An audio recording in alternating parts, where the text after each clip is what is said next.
Chapter 1766.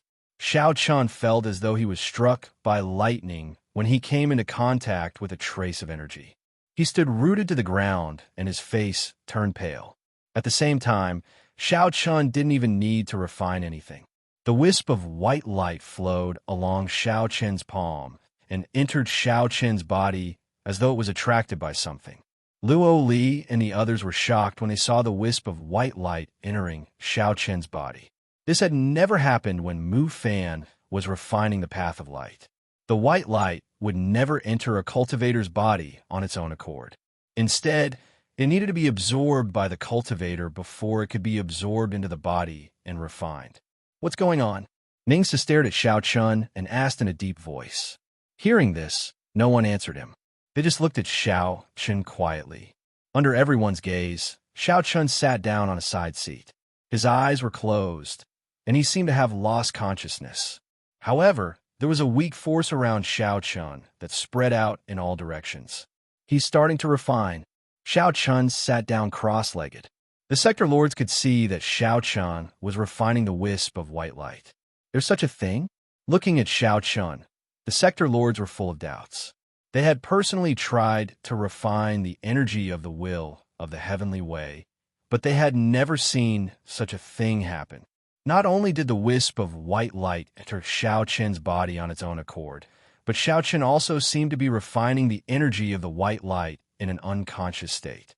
They couldn't understand what was going on, but after a while, Luo Li spoke up. "Let's take a look first." Luo Li couldn't figure out what was going on, but somehow, Luo Li felt that Xiao Chun would succeed.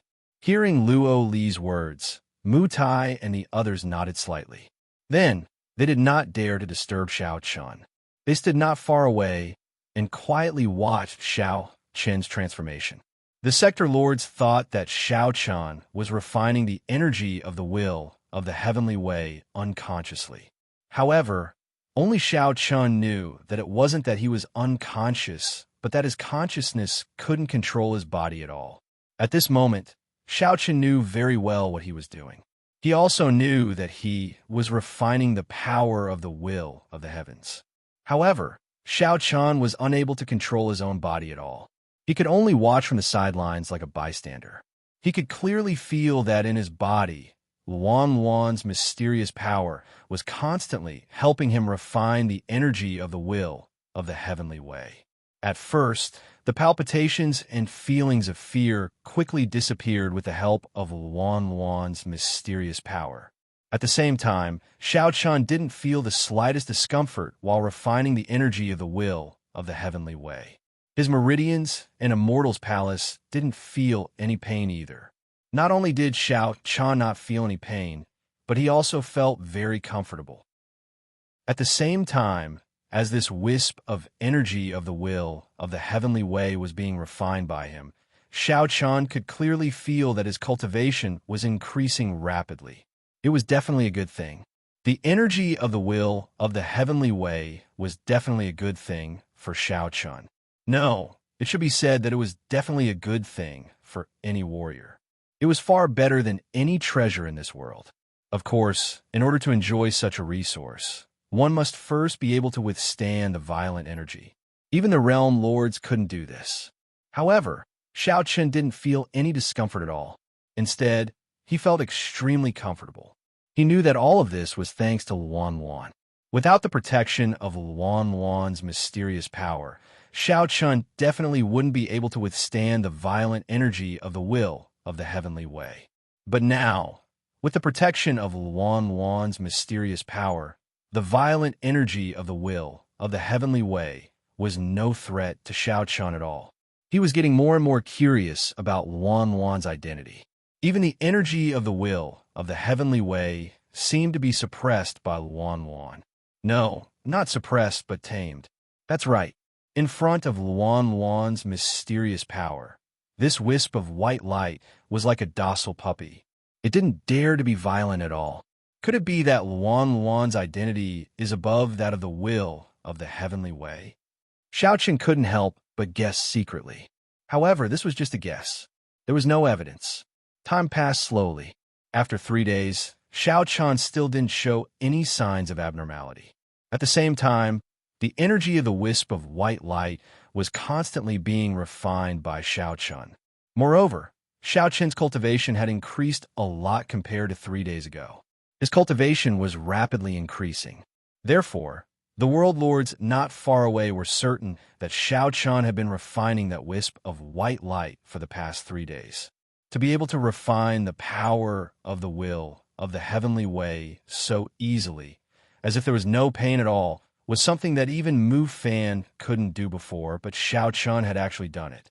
Moreover, the amount of will of the heavenly way that Xiao Chun had refined in these 3 days was far more than Mu Fan's. It was at least 10 times more than Mu Fan's. My God, is this kid going to defy the heavens? Refining the power of the will of the heavenly way is as simple as eating candy to him.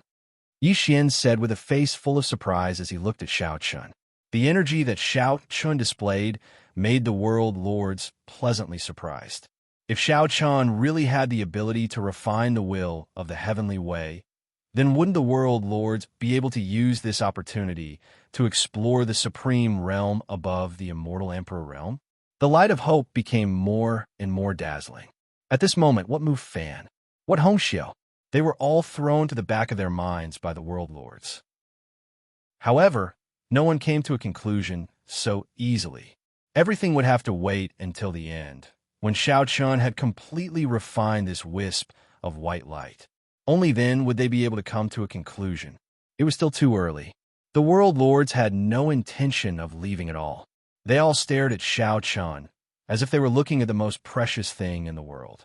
While Xiao Chun was refining the power of the will of the heavenly way, on the other side, in the second wasteland, which was far away from the first wasteland, which had completely turned into a land of death, two unfamiliar figures arrived on this day. Both of them were wearing large black cloaks. Even their faces were completely covered. These two figures entered the second desolation and felt that there wasn't the slightest bit of spiritual energy of heaven and earth. One of them opened his mouth and spoke. "Big brother, it seems like the rumors are true. The second wasteland has really been destroyed. There is no spiritual energy of heaven and earth at all. Begging for collection, begging for monthly votes, begging for recommendations." Chapter 1767. As she spoke, the black-robed person removed the hood that covered her face. Then a beautiful face emerged. She was Xiao Chen's second sister, Long Qing. One of the black-robed people was Xiao Chen's second sister, Long Qing. The other person was naturally Xiao Chen's eldest brother, Xin Yuanling. As expected, after Long Qing revealed her face, Xin Yuanling removed his hood and scanned the second wilderness that had become a land of death. A wasteland has been destroyed just like that. The creatures that lived on it have also perished. Sigh, after Xin Yuanling and Long Qing left the seventh wasteland, they traveled all the way from the seventh wasteland to the second wasteland. They experienced many things, and the memories that had been tampered with by the seventh wasteland's will of the heavenly Tao were constantly loosening. The two of them would occasionally recall the past. The cracks in the memories that had been tampered with by the will of the heavenly way in the seventh wilderness grew bigger and bigger. The true memories that had been sealed in the depths of their hearts seemed to be breaking out of the ground. However, in their current state, the two of them felt confused about the two different memories in their minds. Sometimes, they couldn't even tell which one was real and which one was fake. Upon hearing Xin Yuanling's words, Long Qing's expression was complicated. But slowly, Long Qing seemed to have thought of something, and a look of longing flashed in her eyes. "I heard that little brother also participated in the battle in the second wilderness. I wonder how he is now." When she mentioned Xiao Chun again, Long Qing didn't feel much hatred for her words. On the contrary, she felt more confused and complicated. That's right. When Xin Yuanling and Long Qing mentioned Xiao Chun, their hatred had decreased a lot. This was because the real memories in their hearts were constantly recovering. However, before they completely recovered, the two of them were really confused about Xiao Chun. Hearing this, Xin Yuanling sighed and said, "Don't worry. It's not like you don't know third brother's ability. He's much stronger than the two of us. It was obvious that he did not want to talk about Xiao Chen too much. The main reason was that Xin Yuanling did not know how to treat Xiao Chen. As soon as he finished speaking, the two of them boarded a spaceship not far away and headed towards the depths of the second wasteland. The second desolate was now a land of death. It could be said that not even a blade of grass grew here. Along the way, there were no signs of life at all. Occasionally, there would be some rocks streaking across the starry sky. These rocks were of different sizes. The bigger ones were as big as an island, while the smaller ones were only the size of gravel. These rocks were left behind after the various continents of the second desolate collapsed and shattered. The entire second desolate was filled with such rocks. Xin Yuanling and Long Qing steered the spaceship and traveled through these rocks. Nobody knew how many days they spent traveling in the second desolate. On this day, Xin Yuanling and Long Qing were just as usual. However, as the two of them were moving forward, two light gates suddenly appeared in front of them. Upon seeing the two light gates, Xin Yuanling and Long Qing's expressions changed drastically. They had seen such light gates before in the seventh realm. Immortal crystal spirit vein. Xin Yuanling and Long Qing exclaimed in unison. That's right. These two light gates were the immortal crystal spirit veins, or the entrances to the forces of living. And here, two forces of living appeared at once. The forces of living were extremely rare, and there were definitely not many of them. And now, two of them appeared before Xin Yuanling and Long Qing at once. However, this wasn't surprising. After all, when the second desolate was destroyed, many living beings disappeared along with it. With so many lives gone, it wasn't surprising that two forces of living gathered. They stared blankly at the two light gates before them. Back in the seventh realm, Xiao Chun condensed the heavenly immortal mansion and broke through the immortal realm because of the forces of living. And now, such a huge opportunity was placed before Xin Yuanling and Long Qing.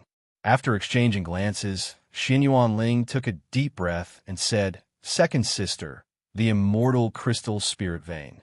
Both of us are in luck today." Xin Yuanling was well aware of what the celestial crystal spiritual vein represented. Long Qing nodded heavily when he heard Xin Yuanling's words. Without much hesitation, the two of them passed through the light door and entered. Only a fool would give up such a huge opportunity. After the two of them entered the light gate one after another, the light gate dissipated. Just like Xiao Chan back then, in the forces of living, the two of them learned about what happened to heaven and earth and all living beings. At the same time, with the help of the forces of living, Xin Yuanling and Long Qing's memories, which were tampered with by the will of the heavenly way in the seventh desolate, were also completely shattered at this moment. The two half-real, half-fake memories that surrounded the two of them were also completely resolved at this moment. Under the shroud of the forces of living, Long Qing finally recalled everything that happened before. Two lines of tears unconsciously flowed down her cheeks as she kept muttering, "Little brother," after knowing everything that happened before and what she did to Xiao Chun, Long Qing felt her heart ache. His parents and wife were killed. Although Long Qing still didn't know that the instigator of this matter was the will of the heavenly way in the seventh desolate, Long Qing, who had recovered her true memories, absolutely didn't believe that Xiao Chun would do such a vicious thing to his parents and wife. Xiao Chun loved Qin Shiru and the other two girls so much. He was so filial to Xiao Qing and Bai Ruyue. How could he possibly do such a thing to them? It could be said that the deaths of Xiao Qing and Qin Shiru had absolutely nothing to do with Xiao Chun. Long Qing, who had recovered her memories, didn't doubt this at all. However, when Xiao Chun was at his most painful moment, she actually did such a thing to Xiao Chun. As Xiao Chen's second sister, she actually chose not to believe him. One could imagine how Xiao Chun must have felt at that time. Not only did he have to bear the pain of losing his parents and wife, but he also had to face the blame of his second sister and big brother. How desolate must Xiao Chun have felt back then? At this thought, Long Qing couldn't help but feel pain in her heart. Xiao Chun shouldered everything alone. She, who should have stood firmly by Xiao Chen's side, said that she would kill Xiao Chun to avenge Xiao Qing and the others. Long Qing couldn't stop her tears from flowing. She kept muttering Xiao Chen's name. On the other side, Xin Yuanling's situation wasn't much different from Long Qing's. He also knew what he had done previously. A deep sense of self-blame flashed in his eyes. He felt endless regret for what he had done in the past. Begging for collection, begging for monthly votes, begging for recommendations. Chapter 1768. Xin Yuanling and Long Qing had obtained such a great opportunity in the second wilderness, which had become a land of death. Xiao Chun, who was in the first wilderness, naturally didn't know about this. After several days of refining, Xiao Chun had almost completely refined the energy in the wisp of white light. Moreover, after refining the energy, Xiao Chen's cultivation had reached the limit of the profound immortal realm. He had already touched the threshold of the lesser perfection immortal realm. At the same time, he couldn't control his body. At this moment, with the help of Luan's mysterious power and the white light, Xiao Chun actually began to break through the barrier of the lesser perfection immortal realm. Sensing the changes in Xiao Chun, the eyes of Luo Li and the other realm lords who had been guarding here all lit up. Especially Mu Tai.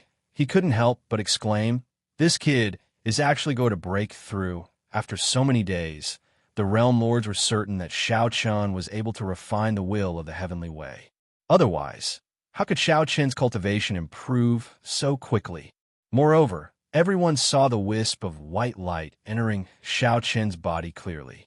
Another person could refine the will of the heavenly way.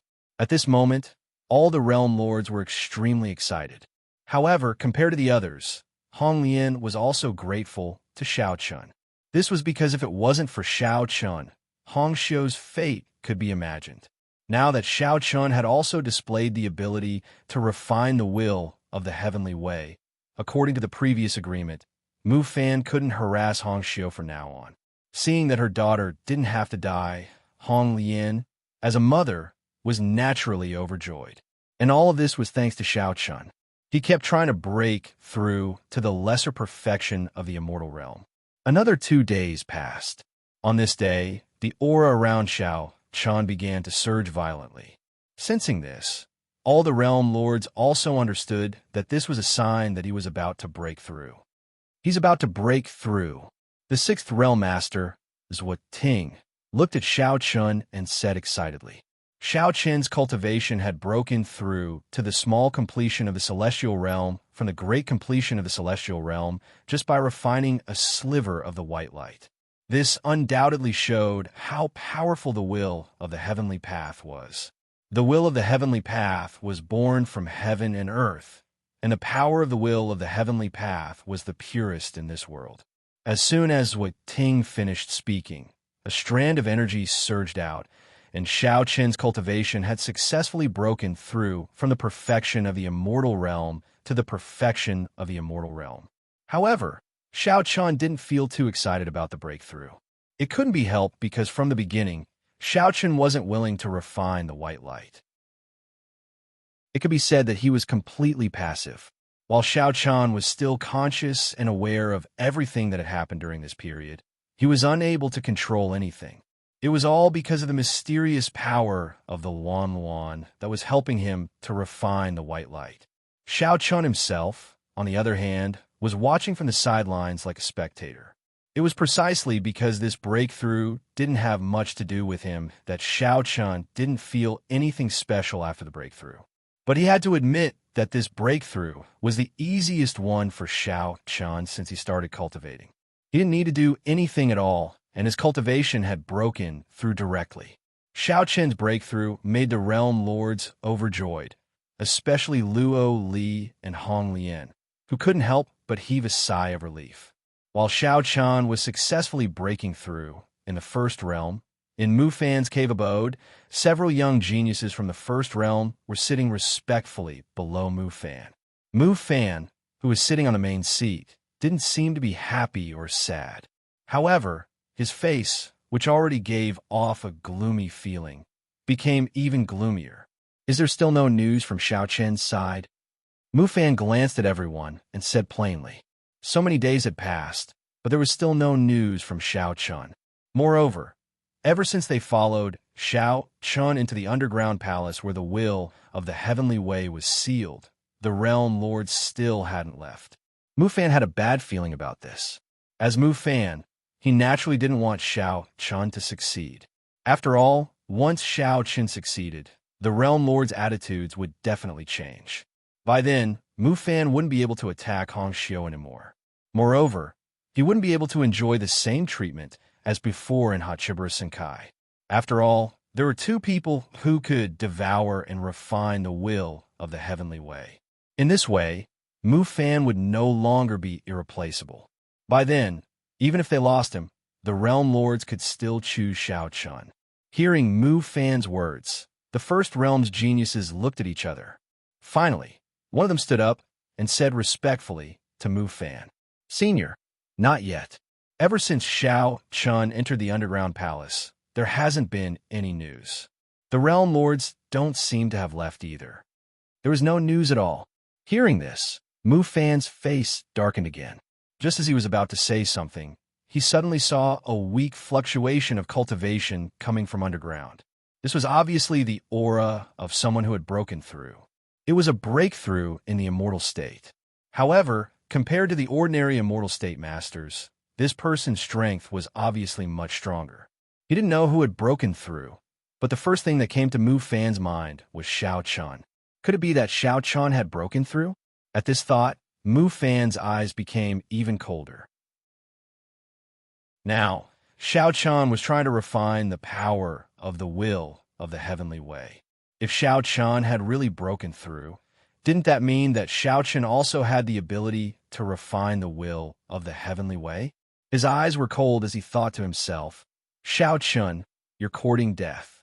In Mu Fan's opinion, Xiao Chun had spoiled his plans. If Xiao Chun hadn't been around, Mu Fan would have started to devour Hong Xiu's bloodline power. As long as Hong Xiu's bloodline power was integrated, Mu Fan would definitely be able to reach a higher level.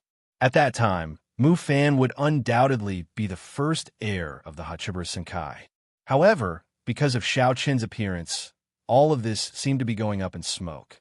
According to the agreement, if Xiao Chun succeeded, Mu Fan would no longer be able to harass Hong Xiu, let alone have any ideas about her. Only by devouring Hong Xiu's bloodline power would he be truly complete. This had always been Mu Fan's thought since he was young. Now, this thought and this wish were about to slip away before his eyes. One could imagine how Mu Fan would feel. Mu Fan's eyes narrowed slightly. An endless murderous intent rose from his body. Feeling the extreme murderous intent from Mu Fan's body, the few geniuses from the First Realm couldn't help but feel a chill run down their spines. They subconsciously took a few steps back and distanced themselves from Mu Fan, begging for collection, begging for monthly votes, begging for recommendations. Chapter 1769. His murderous intent was overflowing, but Mu Fan was powerless to change anything. All the sector lords were guarding Xiao Chun, so Mu Fan couldn't do anything. He could only watch from the side. Furthermore, judging from the current situation, Xiao Chun had probably succeeded. Just as Mu Fan was overflowing with murderous intent, in the underground palace, Xiao Chun's cultivation had successfully broken through to the lesser perfection immortal realm. At the same time, the white light in Xiao Chen's body and the mysterious power of Luan Luan disappeared at the same time. Xiao Chen slowly opened his eyes and exhaled a mouthful of turbid air. The power of the will of the heavenly way was indeed incomparably pure, but Xiao Chun didn't intend to continue absorbing it. Firstly, Xiao Chun had already proven himself and achieved his goal. Secondly, the mysterious power of Luan Luan in his body had also disappeared. Without the protection of Luan Luan's mysterious power, Xiao Chun didn't think that he had the ability to refine the power of the will of the heavenly way. Luan Luan's help was definitely the main reason for his success this time. It was also because of Luan Luan's help that Xiao Chun was able to succeed. He stood up and stretched his body. Seeing this, Luo Li and the other sector lords quickly walked over. Their gazes fell on Xiao Chun, and their expressions were incomparably complicated. Xiao Chun had really succeeded.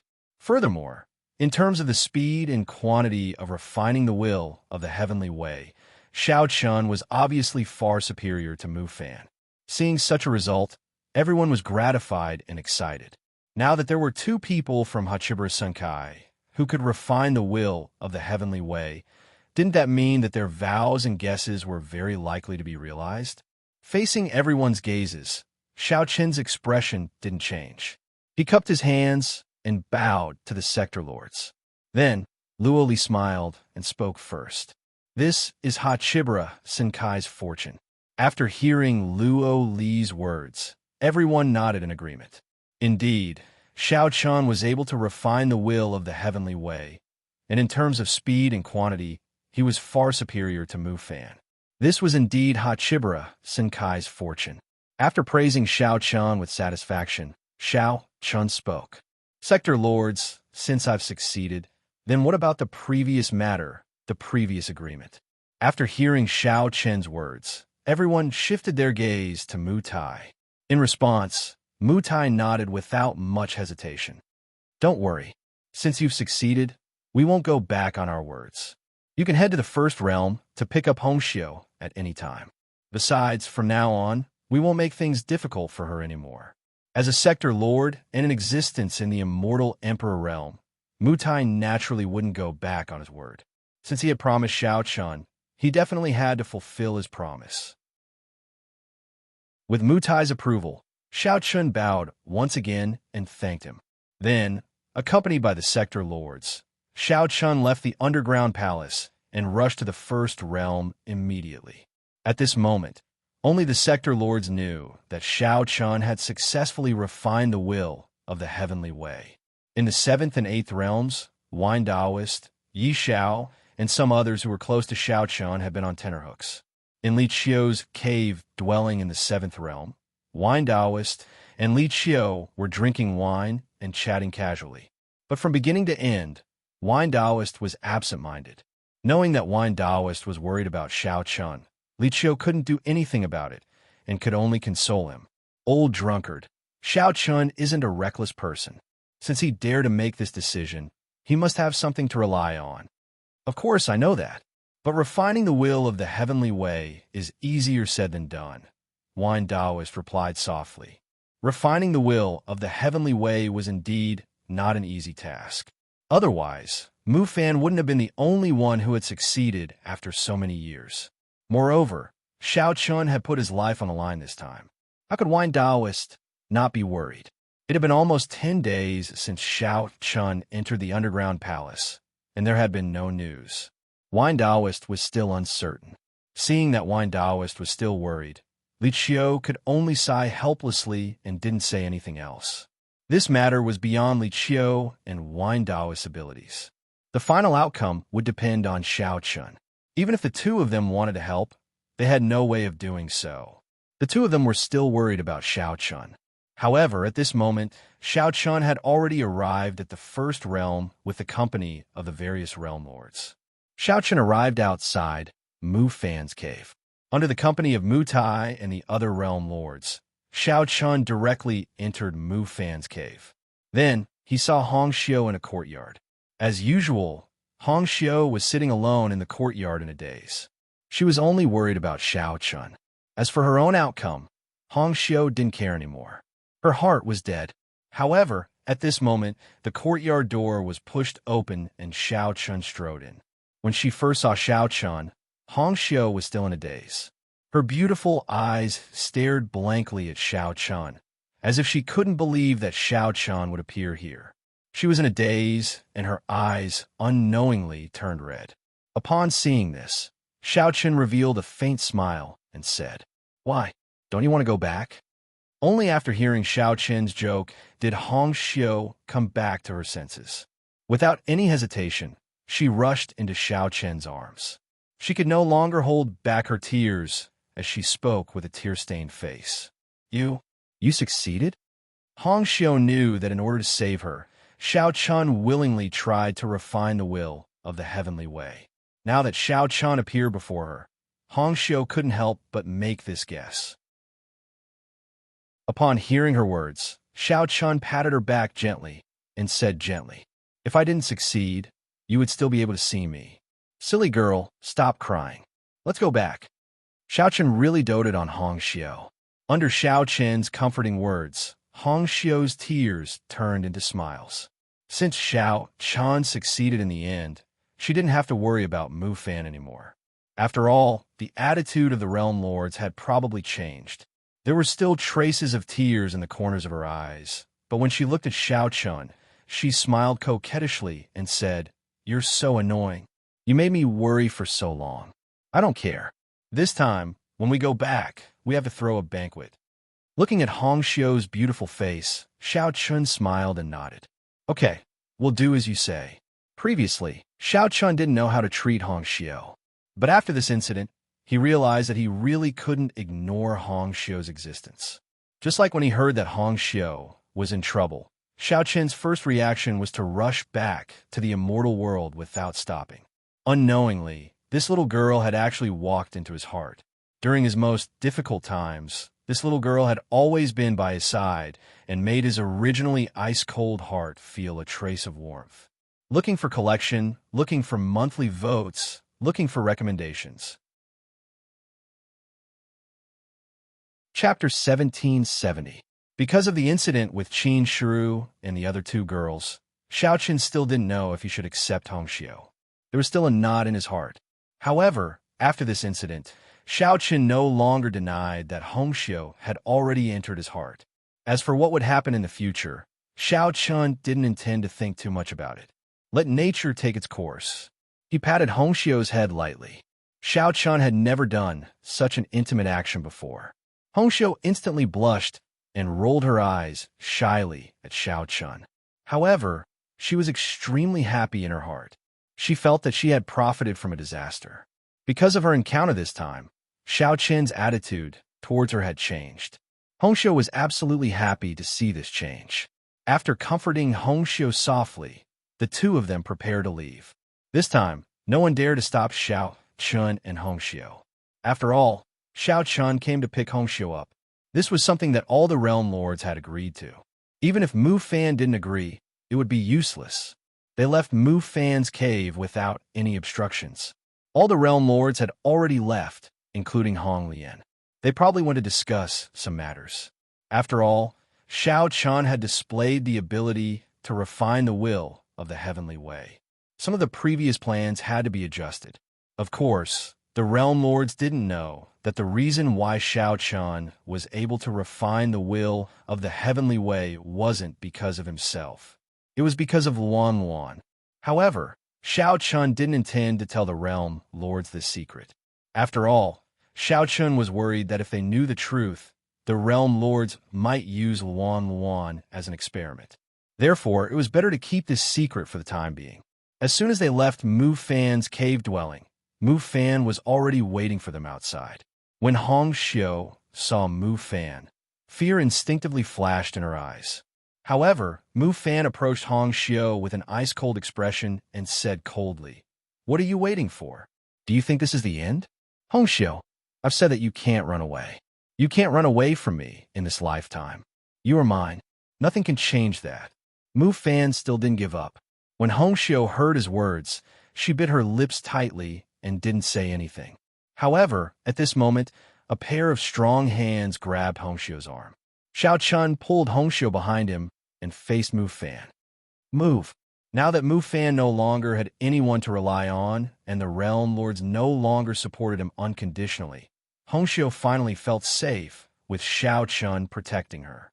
With Xiao Chun around, Hongxiu didn't feel that scary anymore, even when facing Mu Fan. When Mu Fan heard Xiao Chen's words, a trace of killing intent flashed across his eyes. From Mu Fan's point of view, it was all because of Xiao Chun. It was all because of him that his plan had been ruined. If it wasn't for Xiao Chun, Hongxiu would probably have been devoured by him. Therefore, Mu Fan's killing intent towards Xiao Chun was extremely strong. Mu Fan stared at Xiao Chun and said word by word, "Xiao Chun, don't be too happy. One day, I will let you know what regret is. I'll wait for you. Hearing Mu Fan's threat, Xiao Chun replied fearlessly. Without waiting for Mu Fan's reply, Xiao Chun pulled Hongxiu and left. As Mu Fan watched the two of them leave, the killing intent in his eyes continued to gather.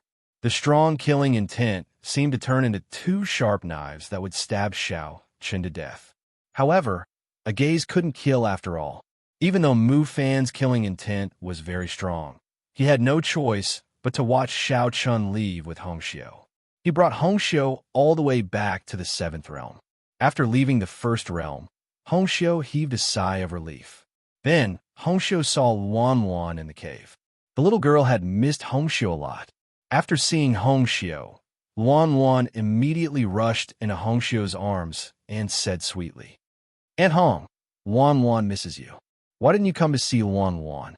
Why are you calling me Aunt Hong? How many times have I told you? You should call me Mother."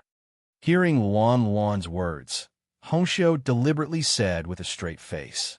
Hearing Hongxiu's words, Xiao Chun couldn't help but twitch the corner of his mouth. He turned to look at Hongxiu, but Hongxiu made a face at Xiao Chun. Xiao Chun couldn't help but sigh helplessly. Luan is still young.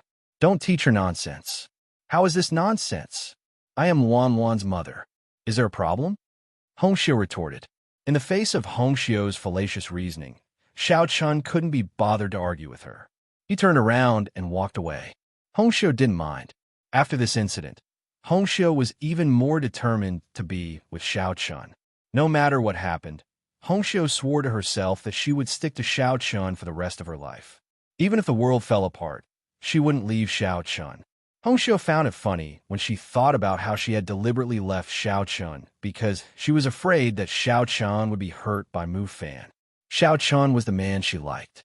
Naturally, he had the ability to protect her. With Xiao Chun around, why should she be afraid of Mu Fan? She was really stupid back then. However, she wouldn't do that again. No matter what happened, Hongxiu would never leave Xiao Chun again. Holding Luan in her arms, Hongxiu continued to brainwash her. Luan, you can't call me Aunt Hong anymore. You have to call me Mother, okay? After returning to the 7th realm, Hongxiu quickly recovered. She moved in with Xiao Chun again without hesitation. Xiao Chun was helpless about this, but he didn't stop her. On the other hand, Luan was overjoyed to see Hongxiu back. Xiao Chun didn't have much time to spend with Luan. Hongxiu had been in charge of taking care of her, so Luan was very dependent on Hongxiu. Xiao Chun went back to his room to wash up and change into a clean set of clothes. When he returned to the courtyard again, he saw that Yi Xiao had also arrived. He was chatting with Hongxiu in the courtyard. From afar, he could hear that Yi Xiao was bragging again. He bragged to Hongxiu, "Junior sister, you have to believe me. After you were captured, I couldn't control the anger in my heart. I ignored my injuries and went to fight with Mu Fan for 300 rounds. If I wasn't injured, I would have cut off Mu Fan's head with my own hands." Hearing Yi Xiao's words from afar, Xiao Chen's mouth twitched unconsciously. Today, he finally saw it for himself. What did it mean by bragging without a draft? Fighting with Mu Fan for 300 rounds?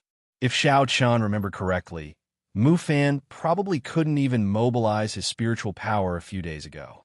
How could he fight with Mu Fan for 300 rounds? It was more like he was going to throw his head away. Please add it to your collection. Monthly vote. Recommended. Chapter 1771. Yi Zhao's face didn't turn red at all. Looking at Yi Zhao's appearance, those who weren't familiar with him would probably think that he and Mu Fan had fought for 300 rounds without a victor being decided. However, as someone who had grown up with Mu Fan, after hearing his words, Hongxiu replied with a look of disdain. "Only a fool would believe you." Hongxiu saw Xiao Chun, who had finished washing up, and immediately rushed into Xiao Chen's embrace. Xiao Chun felt rather helpless about this. In the past, Hongxiu loved to stick to him. This time, after he rescued her, not only did the situation not change, but she became even more rampant. Yes, that's right, rampant. Just like Luan, Hongxiu also acted as though she wanted to cling to him. Yi Xiao felt helpless in his heart. Seeing Hongxiu's actions, Yi Xiao could only tease with some jealousy. You're really a grown woman. You haven't even gotten married yet. Sigh. Public morals are degenerating with each passing day. Hearing Yi Zhao's words, Hongxiu's face turned red. She immediately quarreled with Yi Xiao. Of course, their quarrel was more of a joke. Ever since they were young, Hong Lian and Yi Xiao were undoubtedly the ones who treated Hongxiu the best. Both of them sincerely thought for Hongxiu, and this time, when facing Mu Fan, only Yi Xiao and Hong Lian could stand up for Hongxiu. After a round of argument, Yi Xiao was the first to admit defeat. The three of them went to the pavilion in the courtyard and sat down. Luan insisted on being hugged by Xiao Chun. Looking at Xiao Chun, Yi Xiao withdrew the smile on his face and said seriously to Xiao Chun, "Brother Xiao Chun, thank you so much for this matter. In the future, if there's any, after knowing Yi Xiao for so long, this was the first time he saw Yi Xiao so serious." He knew what Yi Xiao was thinking, but before Yi Xiao could finish his sentence, Xiao Chun interrupted him. "Why are you thanking me? Even if you didn't say it, I couldn't just stand by and do nothing." "That's right. Anyway, I've already decided to devote my life to Xiao Chun." Xiao Chun had just finished his sentence when Hongxiu chimed in. Hearing this, Xiao Chun was speechless. Yi Xiao didn't say anything and just smiled. No one knew what he was thinking. In fact, Yi Xiao's thoughts were very simple. Right now, Yi Xiao didn't object to Hongxiu and Xiao Chun being together at all because of Xiao Chen's character. This time, Xiao Chun could have just stood by and watched, but Xiao Chen didn't. Besides, if it weren't for Xiao Chun, Hongxiu wouldn't have been saved. Thinking about it, in order to save Hongxiu, Xiao Chun directly gambled his life. If Xiao Chun failed to refine the will of the heavenly way, perhaps Xiao Chun and Hongxiu would both perish. For the sake of Hongxiu, he didn't hesitate to gamble his life. Wasn't such a person worth entrusting? Therefore, Yi Xiao also thought it through. He even felt that it was Hongxiu's fortune to have met Xiao Chun. Although Xiao Chun already had more than one wife, so what? In the Bahuang world, it was normal for experts to have several wives. Some people even had an uncountable number of female confidants. Hongxiu was in a good mood now that the danger was averted, and she could continue to accompany Xiao Chun. The three of them sat together, and Hongxiu kept saying that she wanted to hold a banquet, and that they wouldn't go home until they were drunk. Yi Xiao didn't object to this, and neither did Xiao Chun. Seeing this, Hongxiu happily brought Luan to prepare the banquet. It had to be said that Hongxiu was a silly girl. It was her nature to like crowds. She had been like this since she was young. When she was happy, she would hold a banquet. When she was unhappy, she would also hold a banquet. In any case, she just liked to have more people and liveliness. In the face of Hongxiu's excitement, Xiao Chun and Yi Xiao just let her be. In any case, with their status, holding a banquet was just a matter of saying a word. Furthermore, Hongxiu knew the importance of holding a banquet. The people she invited were all close friends of the three of them. Hongxiu wouldn't randomly invite unimportant people. As such, instead of calling it a banquet, it was better to call it a gathering for everyone to sit together and have a chat. That night, the wine Taoist, Li Qiu, and even Luo Li and Hong Lian, who were close to Xiao Chun and Hongxiu, gathered in Xiao Chen's cave residence and drank happily. And as expected, Yi Xiao got drunk again. After a silent night, Xiao Chen's life returned to normal in the following days. However, unlike before, Xiao Chun was always surrounded by two women, one older and one younger. The older one was naturally Hongxiu, and the younger one was Luan. The two women liked to stick to Xiao Chun, but they were also very sensible. When Xiao Chun was cultivating, they never disturbed Xiao Chun. As for the matters of the seventh realm, Xiao Chun never cared about it and left everything to Yu Shujin. With the help of the small perfection of the immortal realm, when he swallowed the will of the heavenly way, Xiao Chun completely stabilized his cultivation after half a month.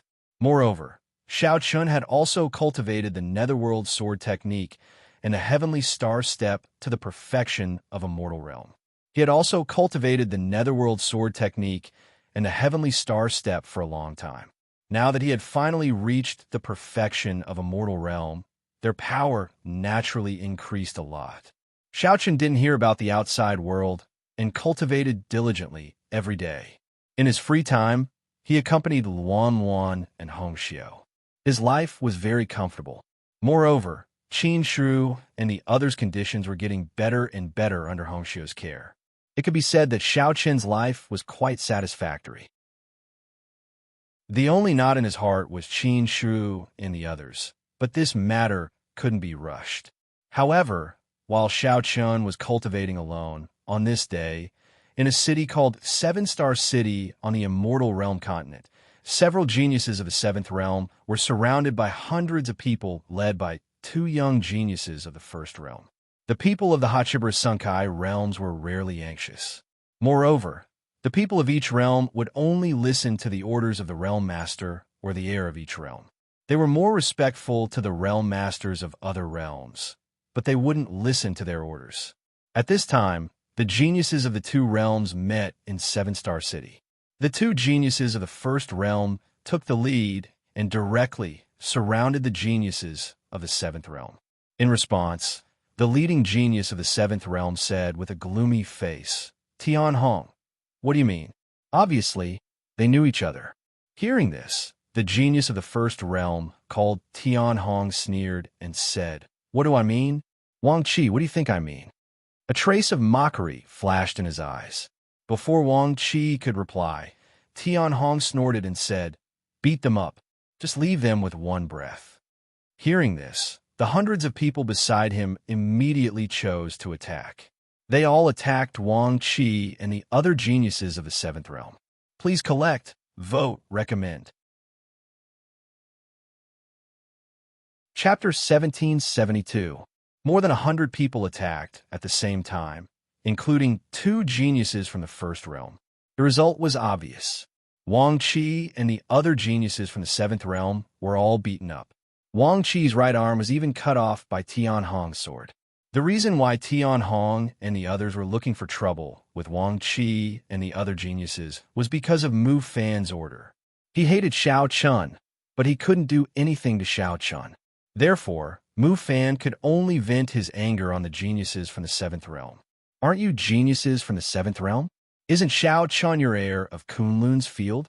Well, since I can't do anything to Xiao Chun, I'll use you guys to vent my anger." This was Mu Fan's idea. As for the warriors behind Tian Hong, they were from a sect in the Immortal Realm called the He Ming sect. It was a great sage sect attached to the First Realm. It was very powerful, even more powerful than the Tai Bai sect in the Seven Realm continent. It was said that there were as many as 40 the Great Sage in the sect. A sect with 40 the Great Sage was indeed very powerful. Of course, it was still not enough in front of the Hachiburas Senkai. It could be said that they were loyal dogs of the First Realm. Therefore, in the face of Tian Hong's order, the warriors of the He Ming sect did not hesitate to carry it out, even if the other party was a genius from the Seventh Realm. In the He Ming sect's opinion, even if something happened, the First Realm would take care of it. Of course, in the Immortal Realm continent, it was not only the First Realm that had such a sect, but also the other realms. For example, in the Seventh Realm, where Xiao Chun was from, there were 3 sects that were as powerful as the He Ming sect. This was only in the Immortal Realm continent, not including the Seven Realm continent. Although each realm had its own subordinate forces, there had never been any conflicts. However, this time, Mu Fan took the initiative to attack the Seventh Realm, which undoubtedly set a precedent. He did not show any mercy. 3 days later, Yu Shujin led more than a dozen geniuses from the Seventh Realm to Seven-Star City. Before they entered the city, Yu Shujin and the other geniuses from the Seventh Realm turned gloomy when they arrived outside Seven-Star City. Their eyes were filled with rage. At a glance, they saw Wang Qi and the other 3 geniuses from the Seventh Realm hanging naked on the city wall of Seven-Star City. Many warriors who came and went in and out of the city all looked at the 4 geniuses from the Seventh Realm. This was a humiliation, naked. No wonder Yu Shujin and the other geniuses from the Seventh Realm. "Senior brother, the people from the First Realm have gone too far." One of them looked at Yu Shujin and said coldly, It was one thing for Wang Qi and the others to beat them up, but to do such a thing after the fact, it would mean that they were not giving the seventh realm any face at all. After all, Wang Qi and the others represented the seventh realm. Of the seventh realm, Yushu Jin's us, but seventh realm's 7 people from the immortal seven realms, and the people from the first realm had indeed gone too far, but Yushu Jin could not make the decision. She had to report this matter to Xiao Chun and let Xiao Chun make the decision. The group of people put Wang Qi and the other 3 geniuses down, then entered Seven Star City and settled down in the mansion of the seventh realm. As a big city in the immortal realm continent, Seven Star City naturally had the property of the seventh realm. When Yushu Jin and the others had just settled down, the city lord of Seven Star City personally came to visit. The city lord mansion of Seven Star City was appointed by the Hachibara Senkai. The city lord was also an expert of the great sage, great perfection realm. At this time, the city lord came to visit in person. Yushu Jin just sneered and said, "Oh, now you want to visit? What about before? Are you blind?" Yushu Jin was naturally unhappy with the city lord of Seven Star City. Wang Qi and the others had been hanging on the city wall for at least 3 days. For 3 days, the city lord of Seven Star City did not do anything and let Wang Qi and the other 3 geniuses hang there. Now that Yushu Jin and the others had arrived, he immediately came to visit. What was the meaning of this? It could be guessed that the city lord of Seven Star City was afraid of the first realm. But then again, was the seventh realm easy to bully? As the city lord, he could ignore Wang Qi and the other 3 geniuses hanging on the city wall because of the first realm. In Yushu Jin's view, this was not putting the seventh realm in his eyes. Yushu Jin sneered and said faintly, "Let him in." In the main hall, Yushu Jin sat on the main seat. Soon, an ordinary-looking middle-aged man strode in. This person was the city lord of Seven Star City, Shiju. Entering the hall, Shiju respectfully bowed to Yushu Jin. Seeing this, Yushu Jin sneered, "Heh, I thought that City Lord Shi wasn't in Seven Star City. So it turns out that you're here." Hearing Yushu Jin's words, a cold light flashed in Shiju's eyes. However, on the surface, he still said respectfully, "My lord, you must be joking. This lowly one has been in Seven Star City all this time.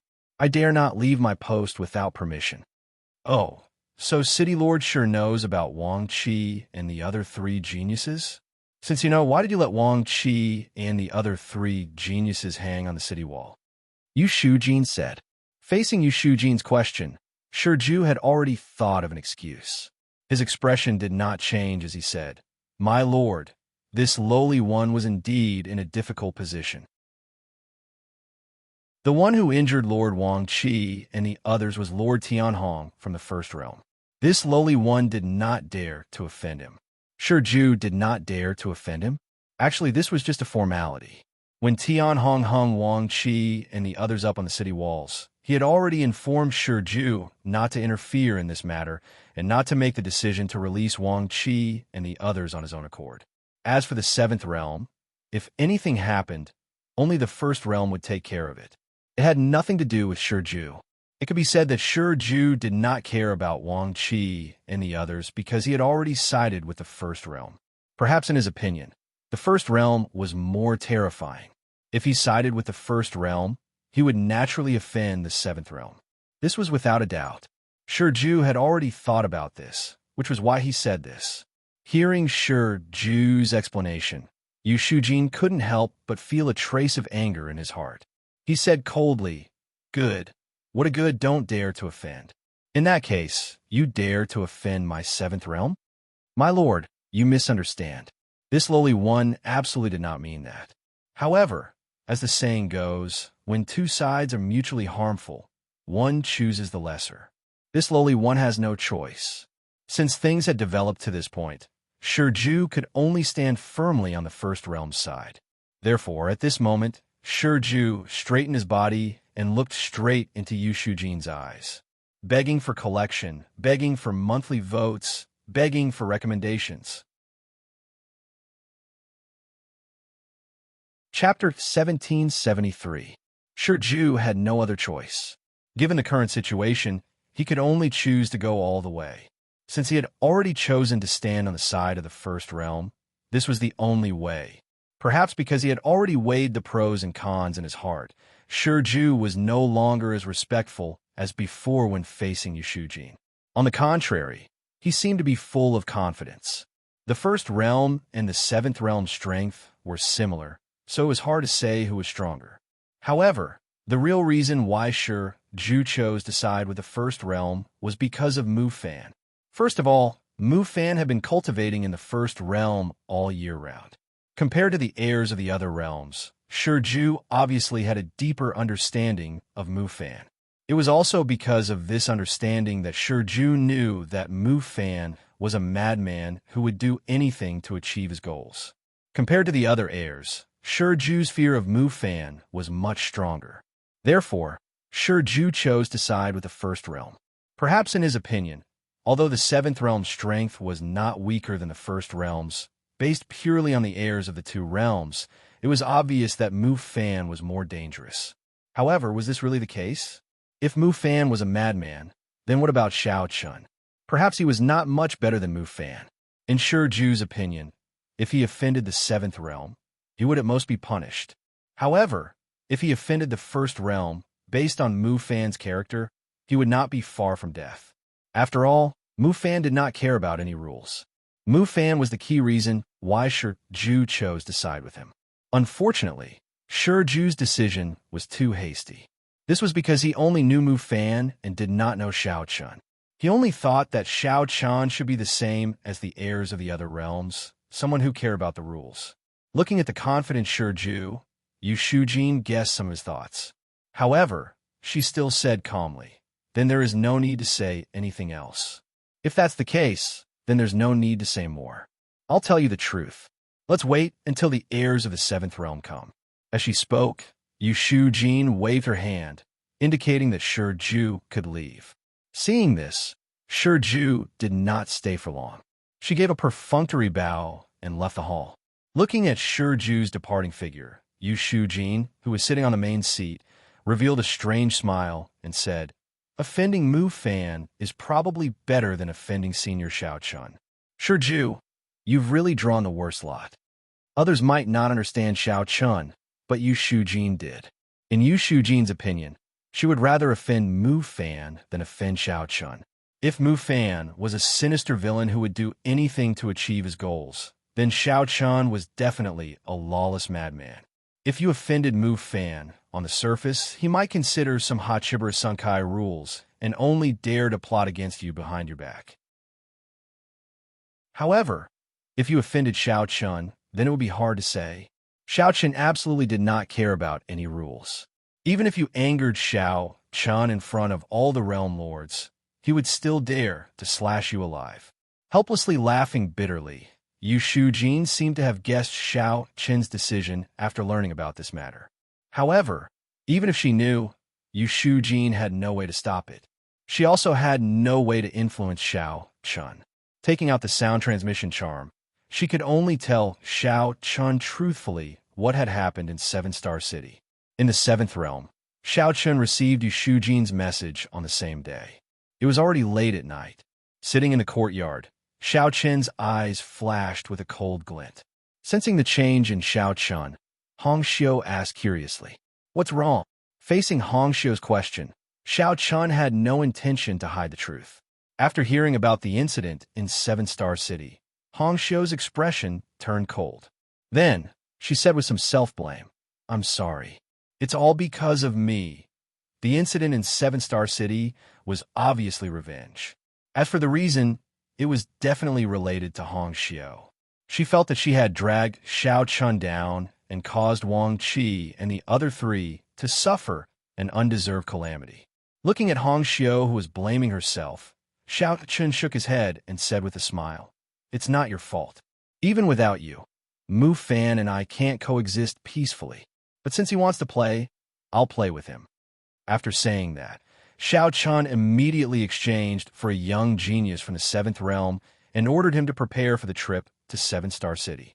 Upon hearing Xiao Chun's order, the young genius bowed and responded immediately. He didn't dare to ask any more questions and went to prepare immediately.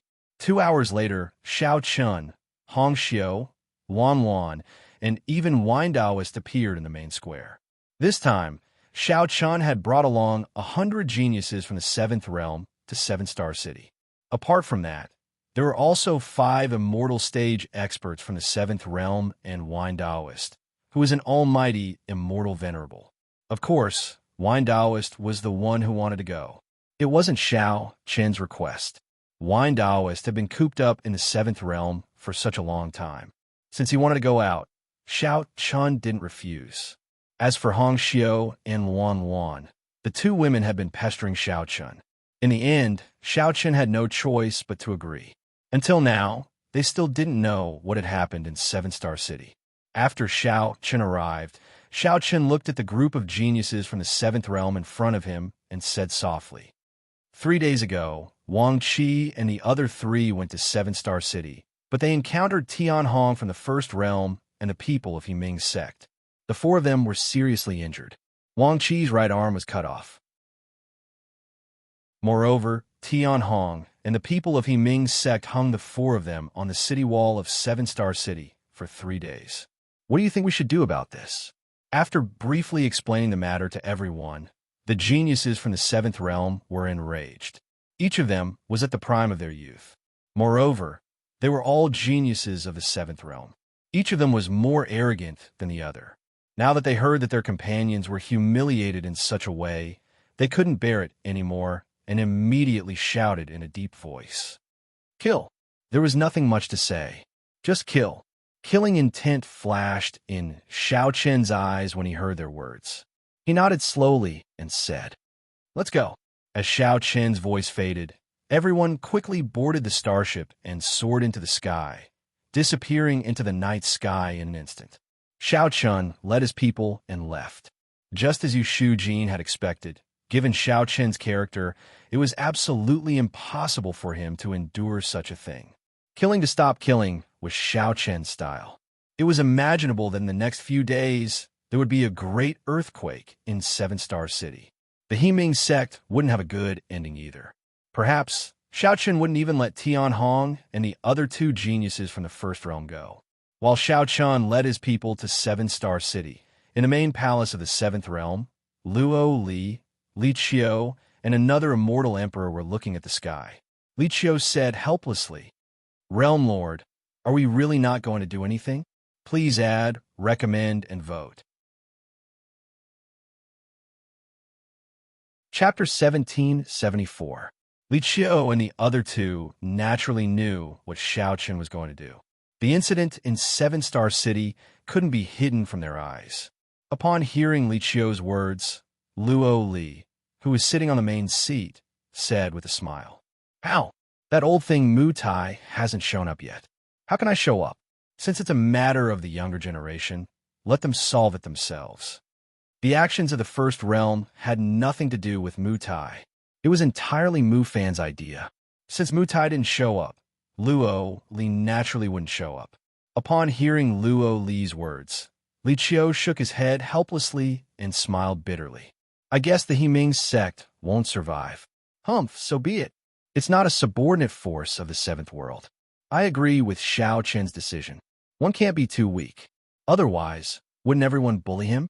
Hearing Li Qiu's words, an immortal emperor said coldly, "Haha, I don't care if you can't survive." Xiao Chun led his people and left the 7th realm, rushing towards 7-star city. Perhaps no one would have thought that such a small matter would set off a bloodbath in the immortal realm.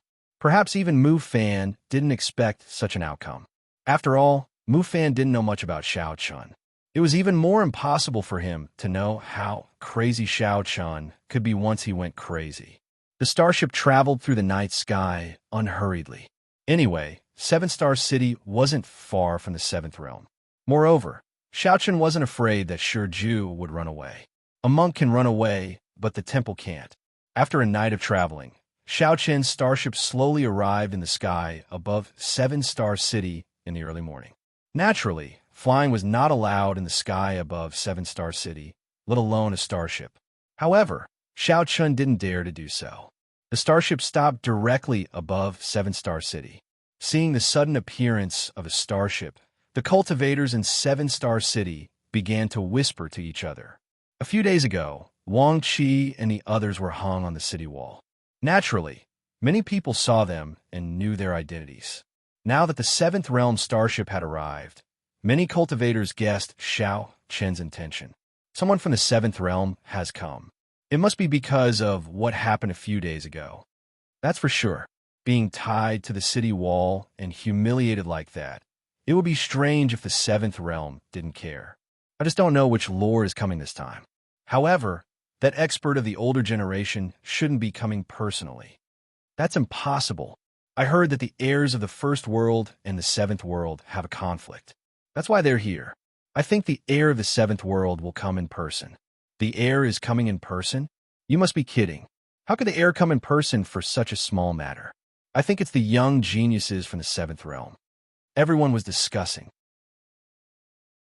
While they were talking, Yu Shujin and a dozen other geniuses from the Seventh Realm, who had arrived in Seven-Star City first, arrived in front of the starship. Then, Xiao Chun slowly walked down from the starship, surrounded by the crowd. Seeing Xiao Chun, Yu Shujin and the others respectfully said in their hearts, "Greetings, senior brother, heir." Heir? It really was the heir of Kunlun. Hearing what Yu Shujin and the others said, many warriors in Seven-Star City all looked at Xiao Chun. They saw Xiao Chun, who was wearing a white robe and had long snow-white hair and blood-red eyes. Many cultivators looked at him with admiration. The 8 heirs of the 8 barren immortal realm were revered by tens of thousands of people in the First Barren territory. Many people would never be able to see the faces of the heirs of the 8 barren immortal realm. Now, Xiao Chun, the 7th heir of the 8 barren immortal realm, had come to Seven-Star City in person. This is the heir of the 7th realm? What a strong sense of oppression. Many people couldn't help but exclaim. Xiao Chun didn't do anything deliberately, but he simply stood in the sky and made the cultivators below feel a terrifying pressure.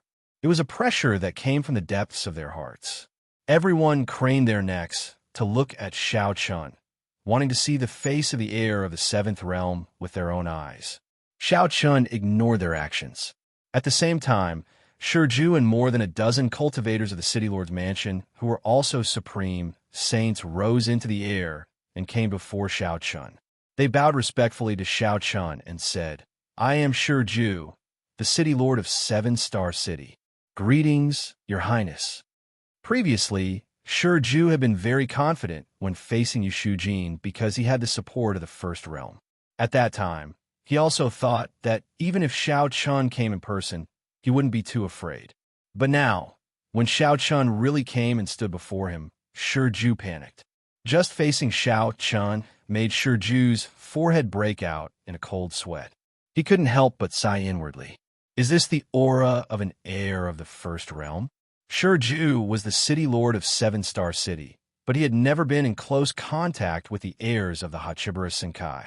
His status was too low to talk to the heirs of the First Realm. His heart was in a mess. After bowing respectfully to Xiao Chun, Shiju and the other cultivators of the City Lord's mansion didn't get a reply from Xiao Chun for a long time. They could only lower their heads and didn't dare to make any unnecessary movements. Xiao Chun glanced at Shiju indifferently. Facing his gaze, Shiju felt as if a sharp sword was stabbing him directly. His entire body trembled involuntarily, and his back was instantly drenched in cold sweat. He thought that Xiao Chun would scold him, but he did not expect that Xiao Chun would only glance at Shiju for a moment before retracting his gaze. He did not say anything, as if he was facing an ant that could be easily squashed to death. Looking away, Xiao Chun said to Yu Shujin indifferently, "Go and see Wang Qi and the others." From beginning to end, Xiao Chun only glanced at Shiju and didn't say anything. He also didn't intend to punish him. Only when Xiao Chun left under Yu Shujin's lead did Shiju and the other cultivators of the City Lord's mansion let out a sigh of relief. Originally, they thought that since Xiao Chun had come personally, he would definitely punish them no matter what. Who would have thought that Xiao Chun would leave without saying anything? Everyone secretly heaved a sigh of relief. However, They didn't know that Xiao Chan didn't punish them because he planned to let them go. In Xiao Chen's eyes, Ju and the entire City Lord's mansion of Seven-Star City were already dead. Facing a group of dead people, was there a need to punish them?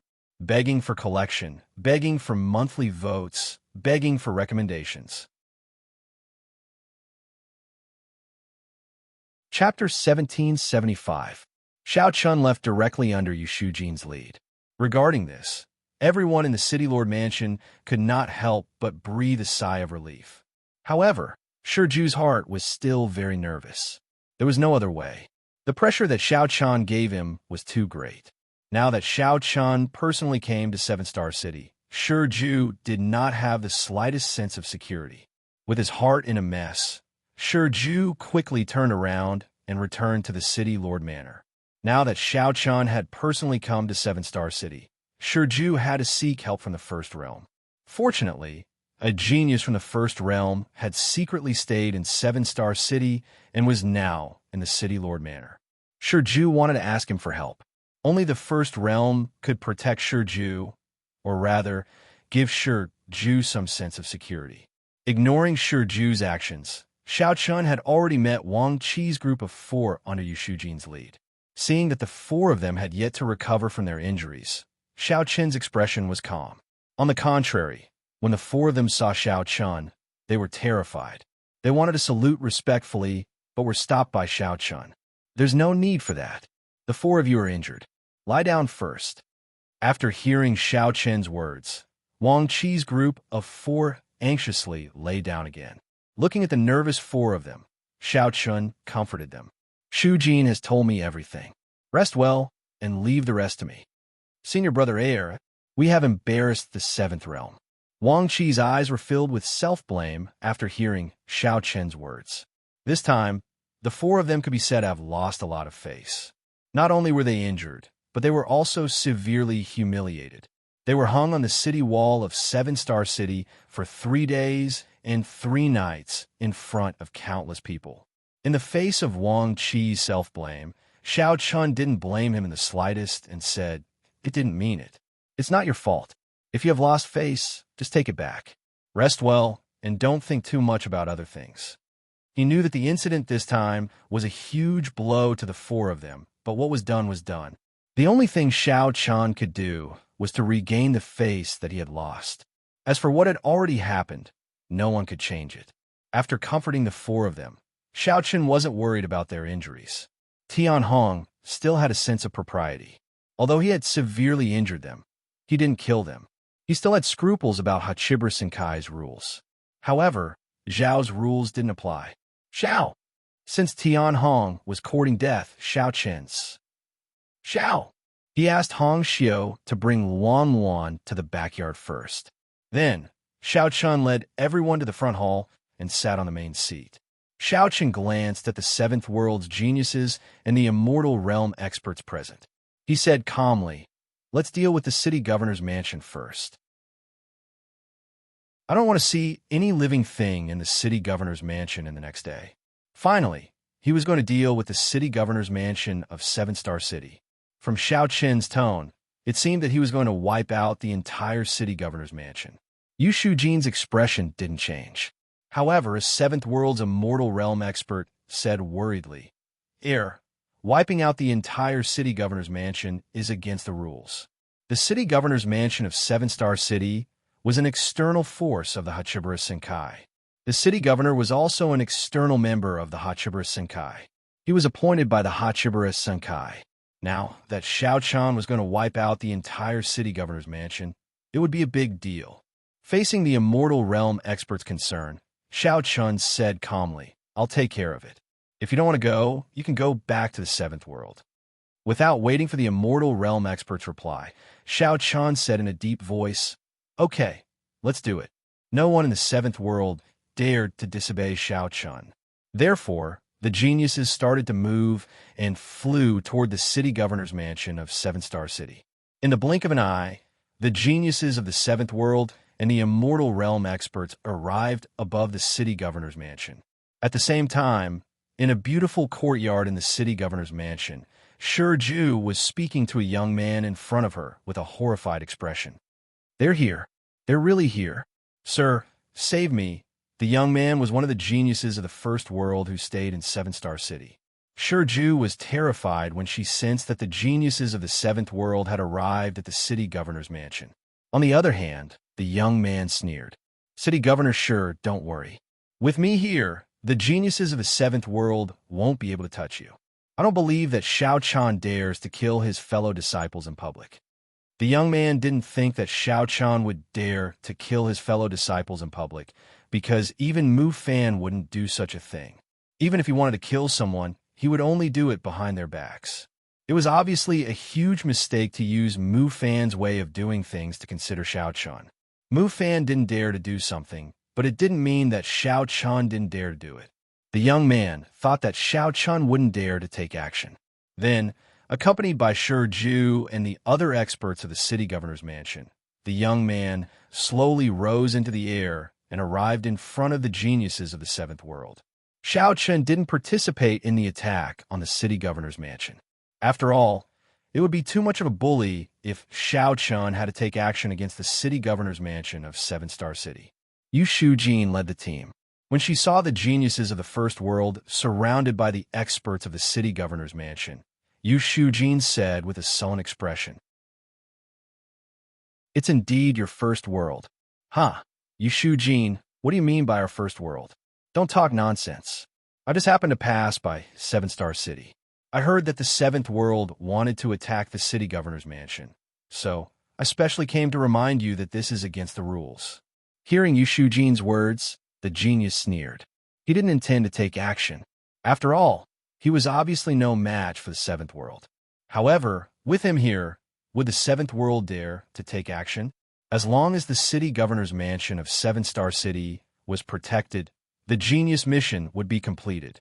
Anyway, he had made up his mind that the seventh world wouldn't dare to take action against him. It had to be said that the genius of the first world had a good idea. Unfortunately, he had chosen the wrong target. If it had been the heirs of other worlds, perhaps they wouldn't have dared to kill him in public. However, he was facing Xiao Chun, who was a person who didn't care about anything. As expected, just as the genius finished speaking and before Yu Shujin and the others had time to reply, in another corner of Seven-Star City, in a mansion of the seventh world, a blood-red sword light flashed and instantly pierced through the genius's forehead. Without any warning, without even saying anything, a sword light flashed and the genius of the first world was killed in front of everyone's eyes. There was no doubt as to who had killed him. Other than Xiao Chun, who else could it be? Please collect, vote, recommend. Chapter 1776. Just a second ago, he had been full of confidence that Xiao Chun would not dare to kill him. However, in the next second, Xiao Chun had pierced the space between his eyebrows and killed him. Perhaps the genius had not expected that he would be killed so easily. Moreover, judging from Xiao Chen's attack, he had not hesitated at all. Did Xiao Chen not dare to kill the genius from the first realm? At this moment, Xiao Chun had given him the answer with his actions. At the same time, before he died, the genius from the first realm finally realized that Xiao Chun was definitely more lawless than Mu Fan, the heir of the first realm. At least, Mu Fan would definitely not kill his fellow disciples in front of so many people. He would only play dirty tricks behind his back. However, Xiao Chun did not care about these things. His vitality was completely destroyed by Xiao Chen's finger. As the genius from the first realm died, Ju, who was standing beside him, was stunned. He had not expected this at all. Killed.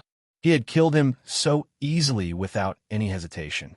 Xiao Chun had even dared to kill the genius from the first realm, let alone them. At this moment, Ju's heart was filled with endless fear. At the same time, he finally understood why Xiao Chun had ignored the people from the city governor's mansion.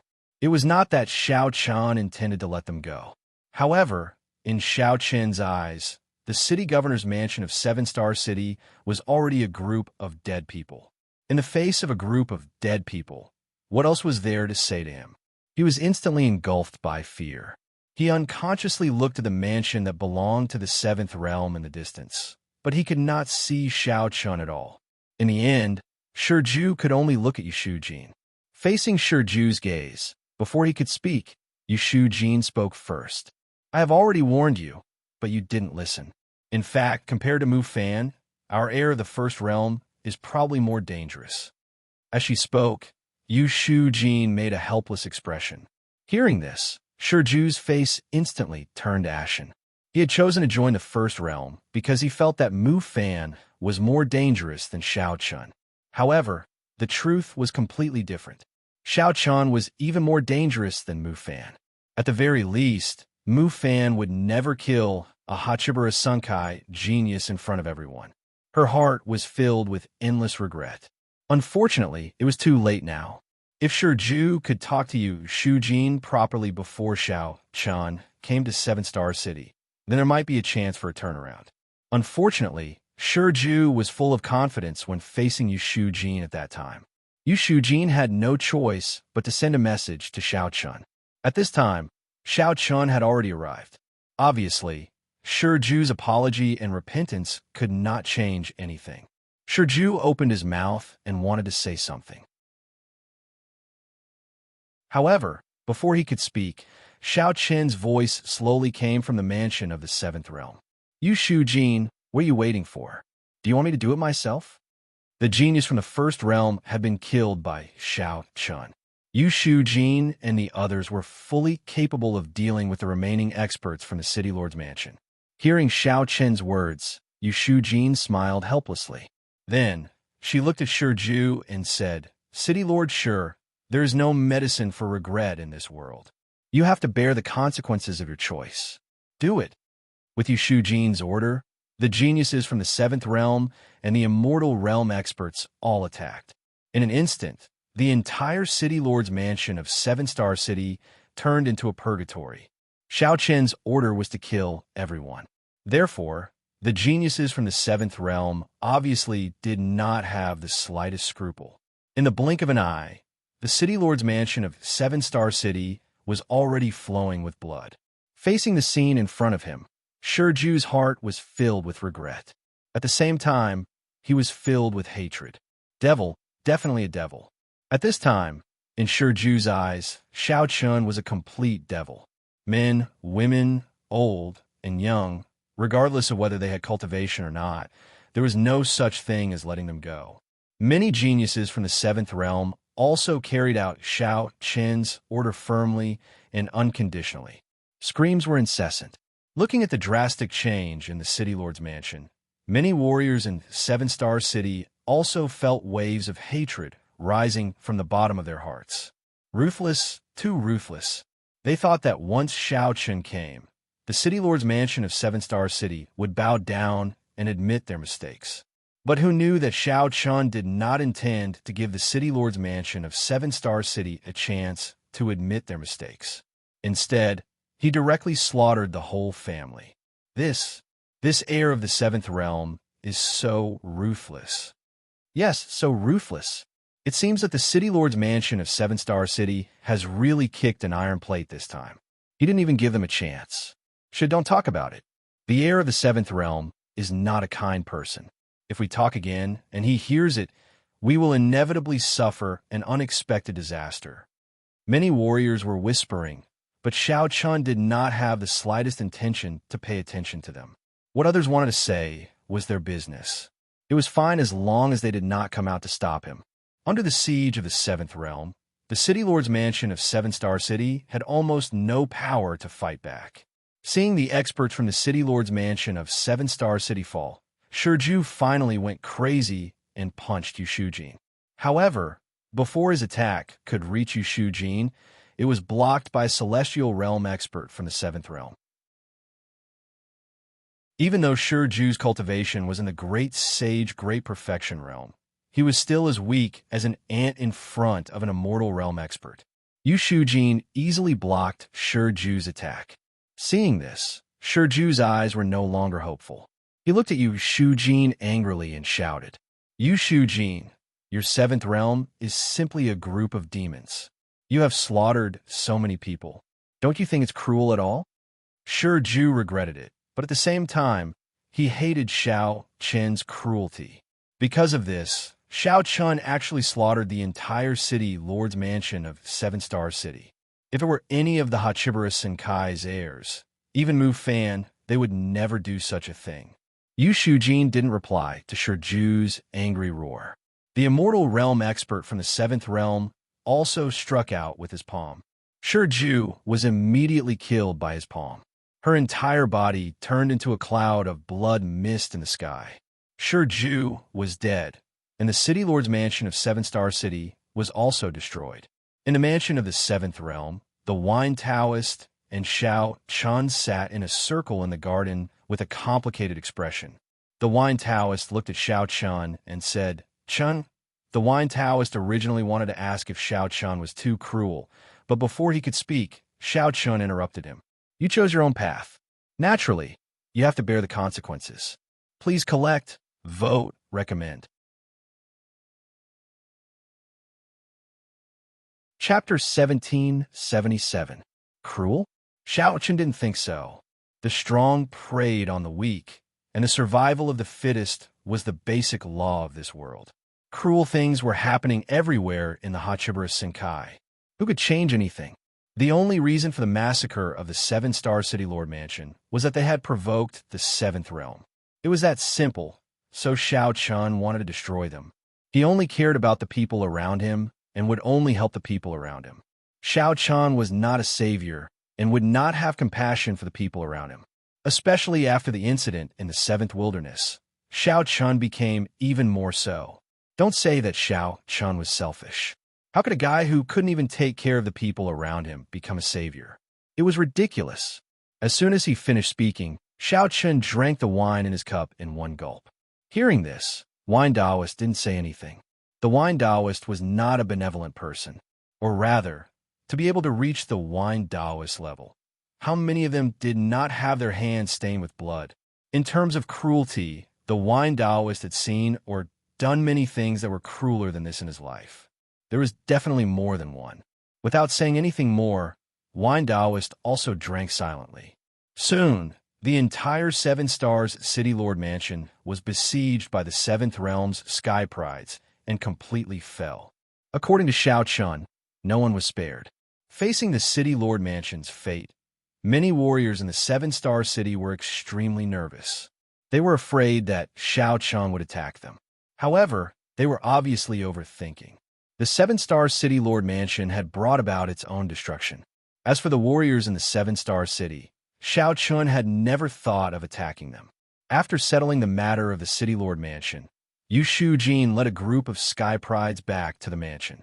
Seeing Yu Shujin return, Xiao Chun nodded slightly and said, "Not bad." Next is the He Ming sect. The He Nether sect had destroyed the 7-Star City's City Lord Mansion, but Xiao Chun still had no intention of stopping. He still wanted to attack the He Nether sect. Hearing Xiao Chun's words, the corners of Yu Shujin's eyes twitched unconsciously. "What do you mean by audacious?" "This is audacious. Not only did he destroy the 7-Star City's City Lord Mansion, he even wanted to destroy the He Underworld sect. This is simply lawless. One should know that the He Nether sect was not the City Lord Mansion of 7 Stars City. Even in the First Wilderness, the He Nether sect's strength was firmly ranked in the top 10. Naturally, it could not be compared to the Hachibara Senkai. However, aside from the Hachibara Senkai, the He Nether sect was not afraid of the other forces in the First Wilderness. They could be considered the backbone of the First Wilderness. Moreover, the He Ming sect had existed for so many years. Many of their ancestors had also broken through to the immortal state and joined the Hachibara Senkai. At this time, in the various realms of the Hachibara Senkai, there were many powerful figures of the older generation who had stood out from the He Ming sect. If Xiao Chun wanted to destroy the He Ming sect, these people would definitely not stand by and do nothing. Destroying the He Ming sect was definitely not an easy task. However, looking at Xiao Chun's expression, Yu Shujin knew that even if she tried to persuade Xiao Chun, he would definitely not listen to her. That was indeed the case. Once Xiao Chun had decided on something, it would be difficult to change his mind. Moreover, The He Ming sect felt that they were the main culprits in this matter. They were the ones who had injured Wang Qi and the other three. Although this was definitely Mu Fan's idea, it was undeniable that the people who had attacked them were from the He Ming sect. Knowing the identity of Wang Qi and the others, the He Ming sect still dared to attack them. This was obviously looking down on the Seventh Realm. Therefore, compared to the Seven-Star City Lord Mansion, the He Ming sect deserved to die more. Perhaps it was because no one in the immortal realm had dared to provoke them over the years that the He Ming sect had become more and more arrogant. With the first realm behind them, they did not even care about the other realms of the Hachibara Senkai. A cold glint flashed in Xiao Chen's eyes as he said indifferently, "Go and get ready. We'll make a trip to the He Ming sect." They had to go to the He Ming sect. To put it bluntly, the Seven-Star City Lord Mansion was not important at all. The He Ming sect really needed to be taught a lesson. Otherwise, they would not know who was in charge of the First Wilderness. Xiao Chen's way of dealing with this matter was simple and crude. There was no reason at all. "If you dare to touch the people of the Seventh Realm, I'll slaughter your entire family." It was that simple. Hearing Xiao Chen's order, although Yu Shujin was a little hesitant, she finally nodded and agreed. To be honest, Yu Shujin was now a little worried. Based on Xiao Chen's personality, this matter was probably going to become the talk of the town. At that time, no one could say for sure how big of a fuss Xiao Chen would make. She could not help but secretly sigh for the He Ming sect. They could have provoked anyone, but they had to listen to the idiot Mu Fan's order to provoke Xiao Chen. Now, let's see what the He Ming sect will do. They were not in a hurry to go to the He Ming sect. After a night's rest, Xiao Chen and the others boarded the starship the next morning. They slowly flew out of Seven-Star City and headed in the direction of the He Ming sect. In one night, the He Ming sect had obviously received the news from Seven-Star City. They heard that the Seventh Realm's heir Xiao Chen had arrived and slaughtered the City Lord Mansion of Seven-Star City within a few hours. During this time, Xiao Chen had even personally killed a genius from the First Realm.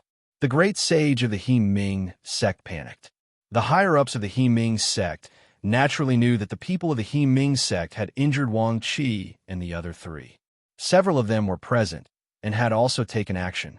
Now that Xiao Chen had personally come to Seven-Star City, it was obvious that he was here to settle the score. Now that the City Lord Mansion of Seven-Star City had been destroyed, it was obvious that his next target would be the He Ming sect. It was already late at night, but the main hall of the He Ming sect was still brightly lit. The great sage sat together in a circle, looking very serious. Among them, Kai Kongxin, the leader of the He Ming sect, was sitting on the main seat. He said angrily, "I've already told you not to meddle in the internal affairs of the Hachibara Senkai, but you just didn't listen. Now, the Seventh Realm's heir has personally come to Seven-Star City and slaughtered the entire City Lord Mansion in an instant. It's our turn next. What do you think we should do?" Kai Kongxin knew the whole story.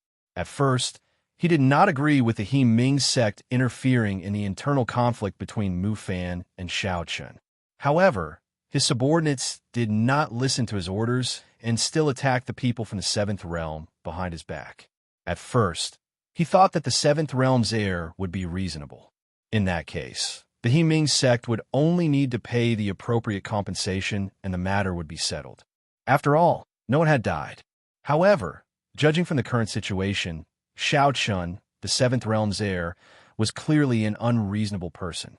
The City Lord Mansion of Seven-Star City was a good example. Now, facing Xiao Chen, how should the He Ming sect deal with him? Please add, vote, recommend. Chapter 1778. Kai Kongxin's expression was extremely solemn. The destruction of the Seven-Star City's City Lord Mansion seemed to foreshadow the future of the He Nether sect. Upon hearing his words, some of the great saint emperors of the He Nether sect voiced different opinions. Seven-Star City Lord Mansion? That Xiao Chen can destroy the City Lord Mansion. But does he really have the guts to destroy my He Nether sect? My He Nether sect has tens of thousands of years of history. It's not something that Xiao Chen can destroy just because he wants to. In my opinion, I believe there will only be people who will suppress him once this matter is reported back to the Hachiburas Senkai. After all, he Nether sect had a very deep foundation. It wasn't that they didn't have any connections in the Hachiburas Senkai. Therefore, was it possible for Shao Chun to destroy he Nether sect? The experts of Hachiburas Senkai wouldn't sit idly by. Hearing this, Kai Kongshin sighed helplessly and said, "That's the only way. However, this old man will warn you one last time. From today onwards, no one is allowed to participate in the internal affairs of Hachiburas Senkai. When the immortals fight, we can't court our own deaths." Having said that, Kai Kongshin took out a sound transmission talisman and informed an old ancestor of a Nether sect in Hachiburas Senkai about this matter. Everyone dispersed one after another. At the same time, in the second realm of Hachiburas Senkai, a white-haired old man was cultivating in a cave. Suddenly, a white light flashed and entered the old man's glabella. This old man's name was Chun Yin. He could be considered an old ancestor of a Nether sect. However, he had broken through the immortal realm a long time ago and joined Hachiburas Senkai. Now, he was already a great mastery immortal venerable. Under normal circumstances, Chun Yin wouldn't have any contact with the Nether sect. In his opinion, the matter of a Nether sect was simply insignificant. Unless it was a matter of life and death, Chun Yin wouldn't stand up for he Nether sect. This time, Kai Kongshin took the initiative to send him a letter. Chun Yin found it strange at first, but soon, after he finished reading the contents of the letter, his face turned completely gloomy. Hemming's sect had offended Shao Chun, the heir of the Seventh Realm. Shao Chun had brought people to Seven Star City and even destroyed the city lord's mansion. Chun Yin's face was extremely gloomy. He never thought that the he Nether sect would actually go and provoke Shao Chun. Furthermore, it was under Mu Fan's orders. The He Ming sect might not understand Shao Chun, but Chun Yin was very clear that this guy was definitely a madman. He was a madman that was even more dangerous than Mu Fan. Since the Battle of the Second Desolation, everything Shao Chun had done had proven that he was a lawless, unrestrained person. Even this time, Shao Chun had caused Mu Fan to suffer a great loss. The He Ming sect actually dared to provoke such a person. This was simply a death wish, a death wish. There was no doubt that with Shao Chun's character, he would never let He Ming's sect go. But what could he do now? Chun Yin didn't think that he had the ability to stop Shao Chun. Or rather, Shao Chun would give him face. It was true that Chun Yin's cultivation was at the great completion immortal venerable realm, but it was nothing in front of Shao Chun. Now that Shao Chun had broken through to the small completion immortal realm, his combat strength was definitely not weaker than Chun Yin's. Find Guan Hong, the heir of the Seventh Realm? But that couldn't be done. Guan Hong was now in seclusion. Ever since Shao Chun had broken through to the small completion immortal realm while refining the will of the heavenly way, the rest of the heirs had all gone into seclusion. No one wanted to be left behind by Shao Chun, so all the heirs were desperately trying to break through to the small completion immortal realm. His heirs, no, all the heirs were now in seclusion. Should he go and find the realm lord? That was even more impossible. Firstly, Chun Yin didn't know where to find Yi Xian. Secondly, even if he found him, would Yi Xian care about these things? This matter was not at the level of the realm lord. The more he thought about it, the more frustrated he became. In the end, Chun Yin could only curse fiercely. A bunch of idiots. Why are you interfering in the matter between Shao Chun and Mu Fan?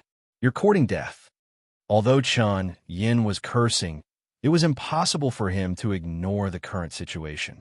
After all, Chun Yin was from a He Nether sect and had deep feelings for the He Nether sect. Naturally, he was unwilling to see the He Nether sect be destroyed. Neither the heirs nor the realm lord could do it. Suddenly, Chun Yin thought of someone. That person was also an ancestor of the He Nether sect and happened to be in the Seventh Realm. He was in the same sect as Shao Chun. If he could persuade him, there might be hope for Shao Chun to show mercy. Thinking of this, Chun Yin didn't stop and immediately flew towards the Seventh Realm's palace. Chun Yin had already received a message from the He Nether sect. On the other side, in the First Realm, because Mu Fan was in seclusion, the matters of the First Realm were handled by a person called Ma Tan. Ma Tan was also a young genius of the First Realm. His status was a little like Shu Jin's in the Seventh Realm. He was the second most important person of the First Realm's younger generation and was also Mu Fan's right-hand man.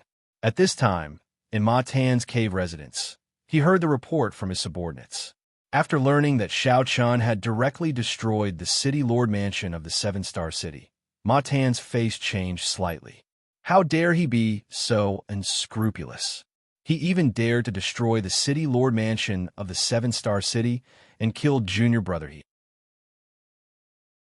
Originally, this action against the Seventh Realm was nothing more than a small revenge to disgust Xiao Chun. However, who would have thought that Xiao Chen's response would come so quickly and forcefully? Not only did he destroy the City Lord Mansion of the Seven-Star City, but he also killed junior brother He directly. This was indeed beyond Ma Tan's and even Mu Fan's expectations. This was because Xiao Chen's action was undoubtedly a flagrant violation of the Hachibusa Senkai's rules. Mu Fan wouldn't do such an unscrupulous thing. Xiao Chen's forcefulness made Ma Tan a little stunned. However, Ma Tan soon calmed down. This matter seemed to be a little unexpected, but it didn't matter. Xiao Chun had openly violated the Hachibusa Senkai's rules. When the time came, he would definitely have to bear the consequences. However, this matter still had to wait until Mu Fan came out of seclusion.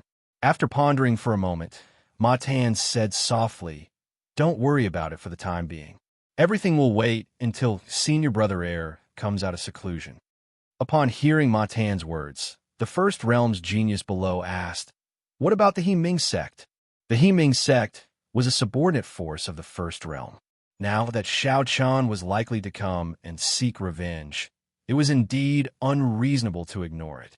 Hearing this, Ma Tan said in a low voice, "Bring some people over. Just protect the He Ming sect. As for Xiao Chun, don't worry. There will be a time when he will have to bear the consequences." The He Ming sect still had to be protected. After all, if they didn't care about it, it would inevitably make people disappointed. This was what the First Realm didn't want to see. Please add, please vote, please recommend.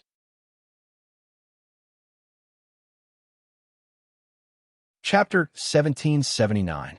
The He Ming sect must be protected. Hearing Ma Tang's words, the First Realm's prodigy nodded respectfully and then left the hall. Although Xiao Chen's reaction to this small revenge against the Seventh Realm was somewhat beyond Mu Fan and Ma Tang's expectations, Xiao Chen had also openly violated the rules of the Hachibusa Senkai. After Mu Fan came out of seclusion, he could make a fuss about this matter. As for the safety of the He Ming sect, to be honest, Ma Tang was not very worried. He did not believe that Xiao Chun really dared to destroy the He Ming sect. It had to be said that Ma Tang had underestimated Xiao Chen's courage. Did he not dare to destroy the He Ming sect? Xiao Chun had never hesitated like this before. The Hachibusa Senkai side was surging with undercurrents because of Xiao Chen's actions, but none of the realm lords stepped forward, let alone intervene in this matter. In the Seventh Realm, Luo Li's cave residence. At this time, Li Qiu and Luo Li were sitting opposite each other. Looking at Luo Li, Li Qiu said with a bitter expression, "Realm Lord, do we really not need to care about Xiao Chun? He even destroyed the City Lord Mansion of Seven-Star City." Luo Li was naturally clear about what Xiao Chun had done, but he had no intention of intervening. At this time, hearing Li Qiu's words, Luo Li smiled faintly. "Don't care about him. You know this kid's character. Will he listen to you if you stop him now?" Xiao Chun would definitely not listen. Even if he was forced to give up after arriving, Luo Li knew Xiao Chun well. If Xiao Chun did not vent his anger, Xiao Chun would not feel comfortable. Moreover, the He Ming sect could not sit back and relax. Xiao Chun would always be thinking about it. He didn't stop Xiao Chun. Of course, Luo Li was happy to see Xiao Chun teach the He Ming sect a lesson. After all, the He Ming sect didn't take the Seventh Realm seriously this time. As the realm lord of the Seventh Realm, it was impossible for Luo Li to not feel unhappy when a mere He Ming sect dared to step on his nose. However, as a realm lord, Luo Li obviously couldn't act rashly. Coincidentally, Xiao Chun was a good representative. He could represent the seventh realm and show the other forces in the celestial realm that the seventh realm wasn't to be messed with. It would be best to figure out who was the master of the celestial realm and the first desolate. Because Luo Li was unhappy with the He Ming sect, Luo Li didn't stop Xiao Chun. As if he had guessed Luo Li's thoughts, Li Qiu shook his head and smiled bitterly. Both of them were vengeful people. The He Ming sect was courting death by offending the realm lord and the heir of the celestial realm. Luo Li didn't act. Chun Yin and the other old ancestors of the He Ming sect also gathered together. After learning about the matter, they didn't dare to stay any longer and immediately rushed to the He Ming sect. They knew Xiao Chen's character very well. He was a person who didn't care about anything. Just as the old ancestors of the He Ming sect set off, more than 10 experts from the First Realm also rushed to the He Ming sect.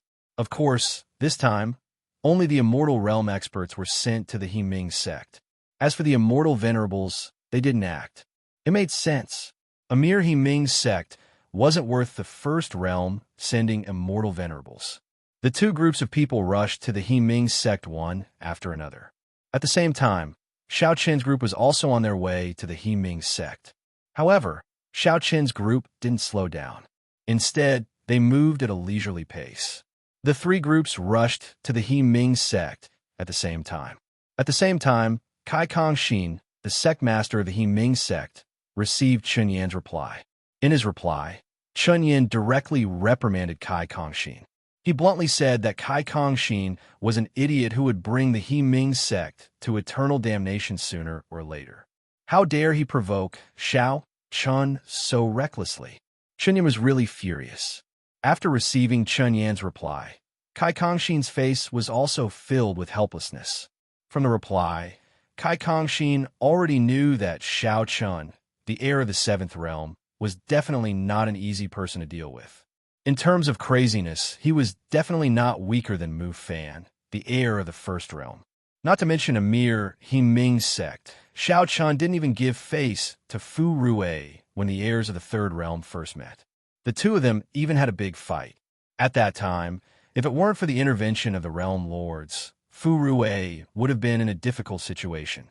How could a person who didn't even care about Fu Rui, the heir of the third realm, be afraid of a mere He Ming sect? As for the rules of the Hachiba Sunkai and the Bulsh asterisk T big picture, Chun Yan directly told Kai Kongxin to stop dreaming. Xiao Chun wasn't a person who would consider the big picture. In Kai Kongxin's cave residence, after receiving Chun Yan's reply, his expression was extremely complicated. Seeing this, the two elders beside him also asked, "Sect leader, what's wrong?" These two elders were also the great sage of the He Ming sect. They could be considered as Kai Kongxin's right-hand men. Usually, many of the He Ming sect's affairs were handled by the two of them. Faced with their questions, Kai Kongxin helplessly sighed and said, "The ancestor's reply said that he's already on his way back." Hearing that Chun Yan was already on his way back to the He Ming sect, the two elders unconsciously heaved a sigh of relief. With Chun Yan around, the He Ming sect would be much more confident. However, before the two could completely relax, Kai Kongxin said with a bitter expression, "The ancestor's letter said that Xiao Chun, the heir of the seventh realm, isn't a person to be trifled with. This time, our He Ming sect has offended Xiao Chun. Perhaps this matter won't be resolved so easily." Xiao Chun isn't a person to be trifled with? Hearing this, one of the elders said doubtfully, "Could it be that even the ancestor can't do it?"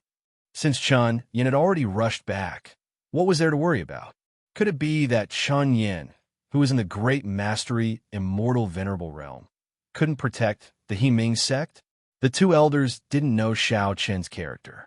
Seeing this, Kai Kongxin briefly explained the contents of Chun Yan's letter to them. When they heard that Xiao Chun didn't even give face to Fu Rui, who was also an heir of the ninth realm, and that the two of them almost had a life-and-death battle in the second Realm Lord Square, the two elders were stunned. If this was really the case, then Xiao Chun probably wouldn't care about the rules and the overall situation. Things seemed to have become a little difficult. Then, The two elders looked at Kai Kongshin and asked solemnly, "Then what should we do?" "Let's take one step at a time." The ancestor's reply meant that he wasn't confident that he could persuade Shao Chun. However, our Himing sect can't provoke Shao Chun anymore. As for the compensation, we'll see what Shao Chun has to say when the time comes. Sigh. I've already told you not to interfere in the matters of the Hachibura Sankai, but you just wouldn't listen, Kai Kongshin said with a sigh. Begging for monthly votes, begging for recommendations.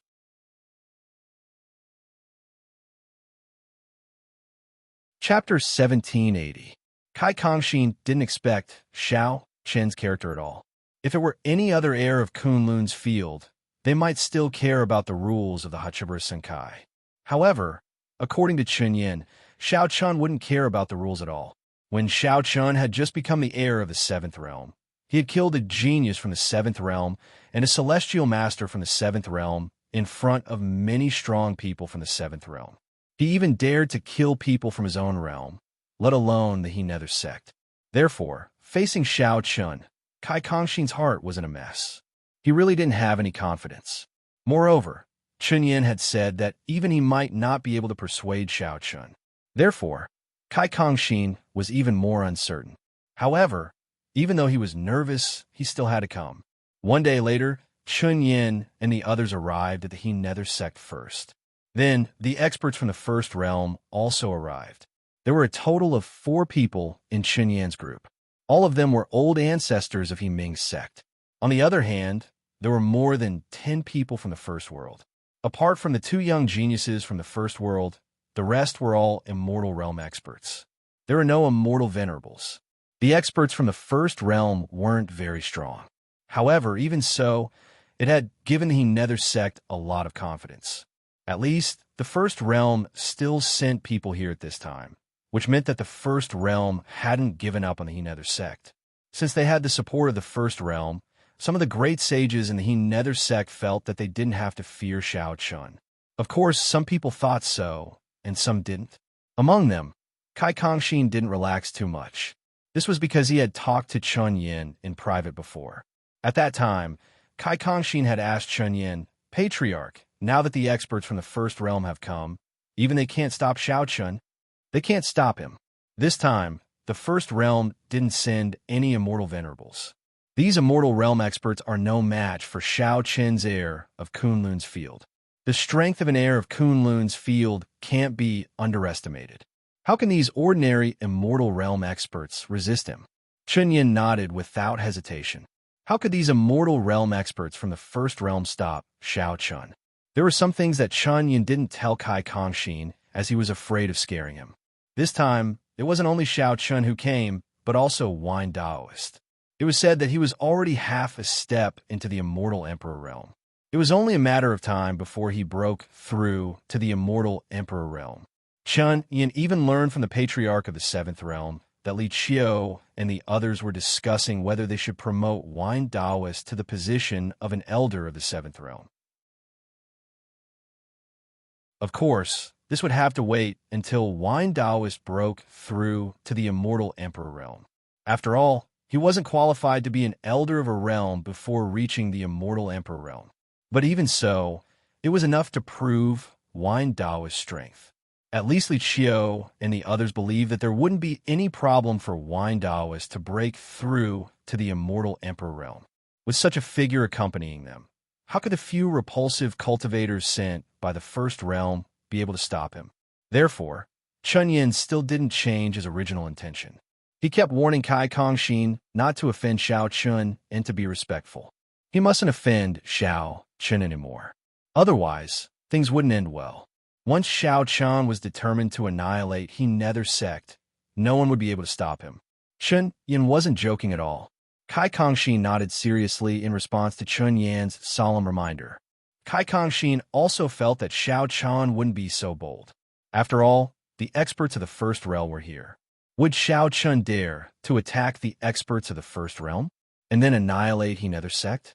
Kai Kongshin didn't think it was possible, but since Chunyin had said so, he had no choice but to comply. However, Kai Kongshin had Chunyin on his side, But the other great holy emperors of the He Nether sect were different. The arrival of the powerhouses from the First Realm made them feel more confident. Facing Shao Chun, who was about to arrive, many great holy emperors of the He Nether sect were no longer so afraid. After a silent night, early the next morning, Shao Chun's spaceship slowly flew above He Nether sect. They were already prepared. Therefore, as soon as Shao Chun's spaceship stopped, dozens of the great sage of He Nether sect appeared in front of spaceship. Then, Chun Yin and the others, as well as more than 10 experts of the First Realm, appeared one after another. After everyone appeared, Shao Chun also slowly walked to the deck. Yu Shu Jin and the other geniuses of the Seventh Realm followed closely behind. Kai Kongshin glanced at everyone. At this time, he took the lead and saluted Shao Chun respectfully. "I'm Kai Kongshin, the sect leader of He Nether sect. Greetings, Shao Chun's heir. I didn't know you were coming, so I didn't welcome you. I hope you can forgive me." Chun Yin had repeatedly told Kai Kongshin to be respectful to Shao Chun, and Kai Kongshin had indeed done so. Hearing this, Shao Chun's expression didn't change. He glanced at everyone and said indifferently, "You've offended the First Realm." As a subordinate force, He Nether sect actually dared to injure a genius of the Hachibara Senkai. I'm afraid this matter can't be resolved with just a few words, right? Naturally, it couldn't be resolved with just a few words from Kai Kongshin. However, after hearing Shao Chun's words, the great sage of He Nether sect immediately shouted, "Humph, Shao Chun, do you think you won the Realm Lords?" Our He Nether sect is a subordinate force of the First Realm, not of the Seventh Realm. With a group of strong cultivators from the First Realm on the side, the great sage was obviously very confident. As soon as he said this, Kai Kongshin and Chun Yan's expressions changed drastically, especially Chun Yan.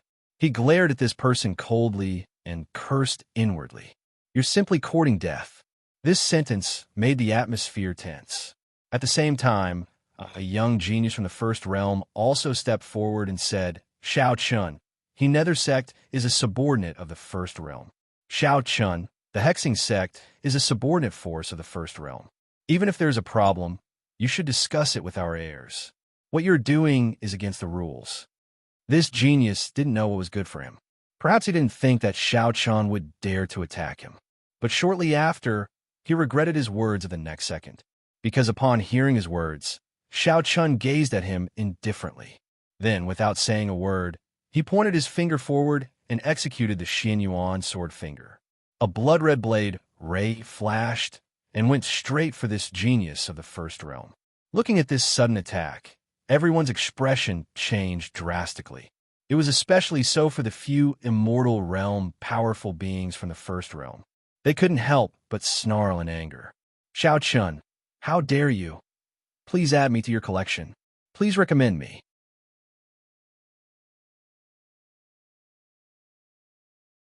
Chapter 1781. Shao Chun attacked without warning, and his target was a genius from the First Realm. Previously, in Seven Star City, Shao Chun had already killed a genius from the First Realm. Now, in front of a group of experts from the First Realm, Shao Chun was about to kill another genius. They wanted to help, but unfortunately, Shao Chun's action was too sudden, and they had no time to react. The genius from the First Realm was unable to resist Shao Chun's Xian Yuan sword finger, and his head was instantly pierced through. There was a finger-sized bloody hole between his eyebrows, and blood kept gushing out. Before he died, the genius looked at Shao Chun in disbelief. He had never thought that he would be killed by Shao Chun's finger in such a situation. Crazy, this was absolutely crazy. He did not care about the rules of the Hachibara Senkai at all. Did Shao Chun not care about the rules of the Hachibara Senkai after killing two geniuses from the First Realm? Was he not afraid of being punished by the Realm Lords? This was a blatant challenge to the rules of the Hachibara Senkai. Even so, Shao Chun did not hesitate at all. The genius's body slowly fell to the ground and was protected by a First Realm expert behind him. Then, all the Immortal State experts from the First Realm looked angrily at Shao Chun and shouted coldly, "Shao Chun, How dare you kill a fellow disciple? We must go to the realm lord to seek justice. Up to you. But now, I only give you two choices. One is to get lost, and the other is to die. Hearing this, Xiao Chan said indifferently without any change in expression. Get lost or die. How could he be so calm after killing someone? Faced with Xiao Chen's indifferent attitude, the experts from the first realm were burning with anger, and one of them asked in a deep voice, Xiao Chen, what do you mean? Do you want to kill all of us? There were more than a dozen experts from the first realm present. Would Xiao Chen dare to kill them all? However, after hearing his words, Xiao Chun only replied indifferently. You'll know if you try. I'll count to 3. If you don't leave, then all of you can stay here. Xiao Chen didn't care if he dared to kill them or not. In Xiao Chen's opinion, killing 1 or 2 people was the same as killing 10 people. As long as someone tried to stop him, he would kill them. As for whether they dared to kill him or not, it wasn't in Xiao Chen's consideration at all. Seeing that Xiao Chun didn't change his expression at all, the experts from the first realm all changed their expression slightly. Did Xiao Chen not dare to kill them? Obviously it wouldn't. This was the first time they came into direct contact with Xiao Chun. They finally knew what a real lunatic was. He didn't care about any rules at all and did whatever he wanted. If they continued to stay here, Xiao Chun would definitely kill them.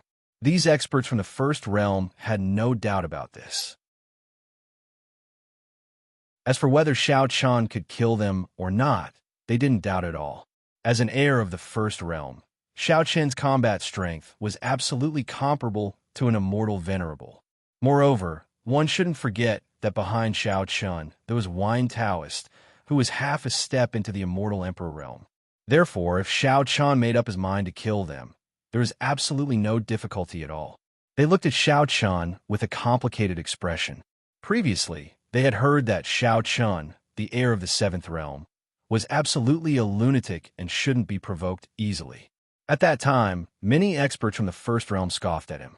In terms of craziness, Mu Fan, the heir of the first realm from the Hachibura Sunkai, was definitely the number 1. But now, after personally experiencing Xiao Chen's craziness and the madness of killing people, these experts from the first realm finally knew that the rumors weren't false. Compared to Mu Fan, Xiao Chun was obviously more unrestrained because Xiao Chun didn't care about any rules at all and didn't care about the consequences. He killed people as he pleased. Such a person was obviously more dangerous than Mu Fan. This was because Mu Fan could only be considered as sinister at most. He only dared to play some tricks behind people's backs. He would never be like Xiao Chun, who directly attacked in front of so many people.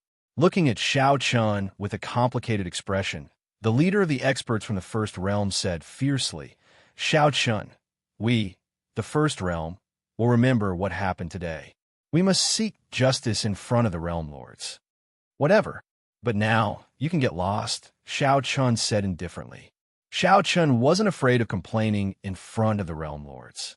Since he dared to kill, he naturally wasn't afraid of being held accountable by the realm lords. Seeing that Xiao Chun didn't seem to care at all, the experts from the first realm were infuriated. At the same time, they were also afraid of Xiao Chun. They were afraid that Xiao Chun would draw his sword and kill people if he was unhappy. Therefore, without saying anything more, these experts from the first realm got ready to leave. Seeing that the experts from the first realm were about to leave, the people from the He Ming sect panicked. They had just witnessed with their own eyes what it meant to be arrogant and unrestrained. Even the supreme talent from the first realm was killed without any hesitation, let alone the people from the He Ming sect. Xiao Chun certainly wouldn't have the slightest scruple. The great sage from the He Ming sect, who had talked back to Xiao Chun, had an extremely ugly expression on his face. He had never thought that things would develop to such a situation. The experts from the first realm were suppressed by Xiao Chun to the point that they couldn't even lift their heads. Moreover, the supreme talent from the first realm didn't even have the strength to fight back. He was killed by Xiao Chun with a single finger. Fear spread rapidly in their hearts. Now that the experts from the first realm were about to leave, what would happen to the He Ming sect? Previously, many people thought that Xiao Chun might not dare to attack the He Ming sect. However, no one thought so now. After all, Xiao Chun had killed the supreme talent from the first realm without any hesitation. It would be a piece of cake for Xiao Chun to destroy the He Ming sect. They wanted to stop the experts from the first realm, but at this time, they were already scared out of their wits by Xiao Chun. As for the life and death of the He Ming sect, the experts from the first realm were powerless to help. What a joke. If they continued to stay, they would all die. They were about to leave immediately. However, just as the experts from the first realm were about to leave, Xiao Chun suddenly spoke. Go back and tell Mu Fan not to play such boring tricks in the future. If he is unhappy, ask him to do it himself. It's boring to keep asking cannon fodder like you to take the blame. Please add me to your collection. Monthly vote. Recommend me.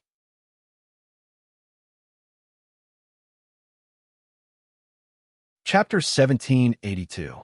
Upon hearing Xiao Chen's words, the experts from the first realm did not reply. Their faces darkened as they left. They did not have time to care about the life and death of the He Ming sect. What a joke. Now that they could not even save their own lives, they naturally did not care about the life and death of others. The experts from the first realm quickly left. Looking at their backs, the people from the He Ming sect turned ashen. In the end, they could only look at Chun Yin and the others. Now that the first realm was definitely unreliable, they could only rely on Chun Yin and the others. Facing the crowd's gaze, Chun Yin's expression was extremely ugly. Of course, Chun Yin was not targeting Xiao Chun. He was angry at the great sage who had spoken out against Xiao Chun. He had already repeatedly warned Kai Kangxin not to offend Xiao Chun. However, no matter who arrived first, the people from the He Ming sect did not believe in heresy. They thought that they had the support of the first realm and dared to speak so arrogantly. Wasn't this courting death? Now that the people from the first realm had left, they no longer had anyone to rely on. Now that they knew to be afraid, what was the use? They were simply courting death. Chun Yin really wanted to slap the great sage who had spoken out earlier to death. However, what could he do now? Could he just watch as the He Ming sect was destroyed by Xiao Chun? That was impossible. Therefore, Chun Yin could only brace himself and stand up. Xiao Chen's heir, I am Chun Yin from the second realm. I can be considered the ancestor of the He Ming sect. This matter is indeed the He Ming sect's fault. However, I hope that Xiao Chen's heir can be merciful on account of the fact that this is the first time the He Ming sect has offended you. Chun Yan's attitude was very respectful. He knew Xiao Chen's temper very well. The more you went against him, the more Xiao Chun would not compromise. One could only go with the flow and not go against the flow. Therefore, Chun Yan did not dare to use his power to oppress others, let alone go and play with his seniority. Hearing Chun Yan's words, Xiao Chun glanced at him and the people behind him. There were 4 people in total. They were all ancestors of the He Ming sect. Now, they had all joined the Hachibusa Senkai. One of them was an expert from the 7th realm. Xiao Chun had seen him before. As soon as Chun Yin finished speaking, the expert from the 7th realm said, Heir, the He Ming sect didn't mean to look down on the 7th realm. However, some people acted recklessly and attacked Wang Qi and the others. Kai Kangxin didn't know about this before. It was true that Kai Kangxin did not know about this matter, and he did not give the order to attack Wang Qi and the others. Kai Kangxin's attitude had always been very clear. He did not want to interfere with the internal affairs of the Hachibusa Senkai. Unfortunately, his subordinates did not listen to him. Chun Yin and the others all begged for mercy for the He Ming sect. The great sage of the He Ming sect all lowered their heads, not daring to say a word. The confidence they had gained from the arrival of the experts from the first realm had long disappeared. Didn't they see that the experts from the first realm had already left? Even the experts from the first realm did not care about Xiao Chun, let alone the He Ming sect. The great sage of the He Ming sect could only hope that Xiao Chun would be merciful on account of Chun Yin and the others. That would be the best result. Xiao Chun did not answer immediately. He swept his gaze across everyone. At the same time, Hong Xiu came to the deck with Luan Luan in her arms. The main reason was that Luan Luan was really bored and insisted on looking for Xiao Chun. As soon as she saw Xiao Chun, Luan Luan clamored for Xiao Chun to carry her. Chun Yan's heart was slightly moved by the sudden appearance of Luan Luan. He naturally heard that Xiao Chun had a daughter, and Xiao Chun loved this daughter very much. Immediately, Chun Yin took out a piece of sugar cake from his storage ring and handed it to Luan Luan with a smile. Xiao Chun did not say anything, and as Xiao Chen's daughter, Luan Luan was naturally the best breakthrough. Therefore, Chun Yin cleverly chose to curry favor with Luan Luan.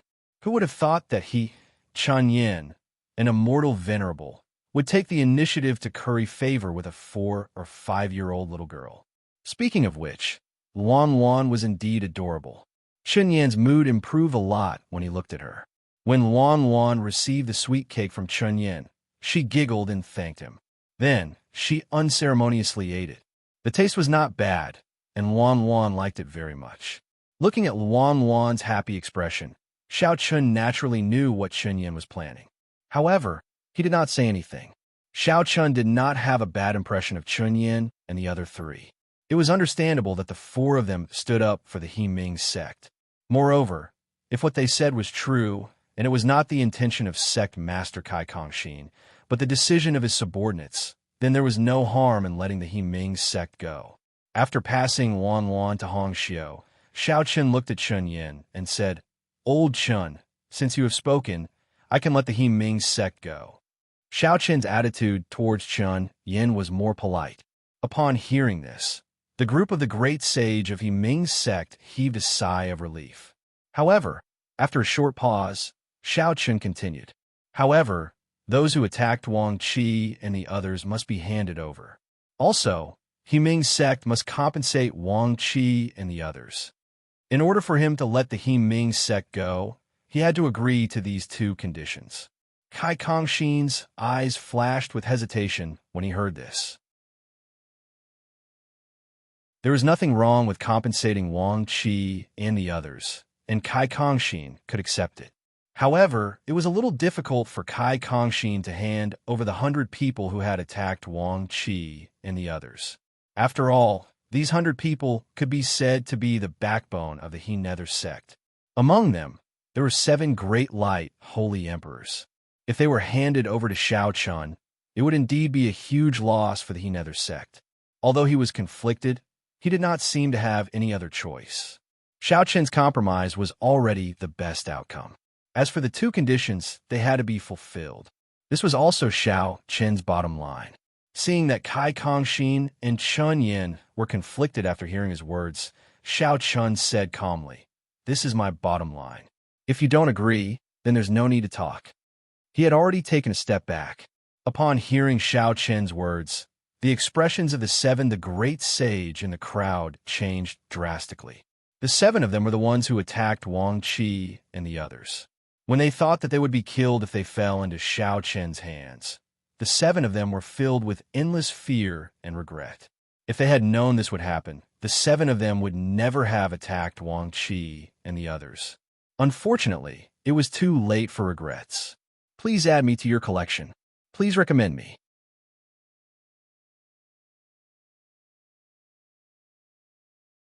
Chapter 1783. The 7 of the great sages' faces turned ashen instantly. As the sect leader, Kai Kongxin's expression also turned ugly. Under the persuasion of Chun Yan's group, Xiao Chun was willing to let go of the He Nether sect. However, the condition was that they had to hand over the 100 people who attacked Wang Qi, which left Kai Kongxin in a dilemma. Not to mention the 7 the great sage, there were many genius disciples among the 100 people who attacked Wang Qi. Besides, if they were to hand them over to Xiao Chun, it would definitely be shameful for the He Nether sect. However, the current situation didn't give Kai Kongxin any chance to refuse.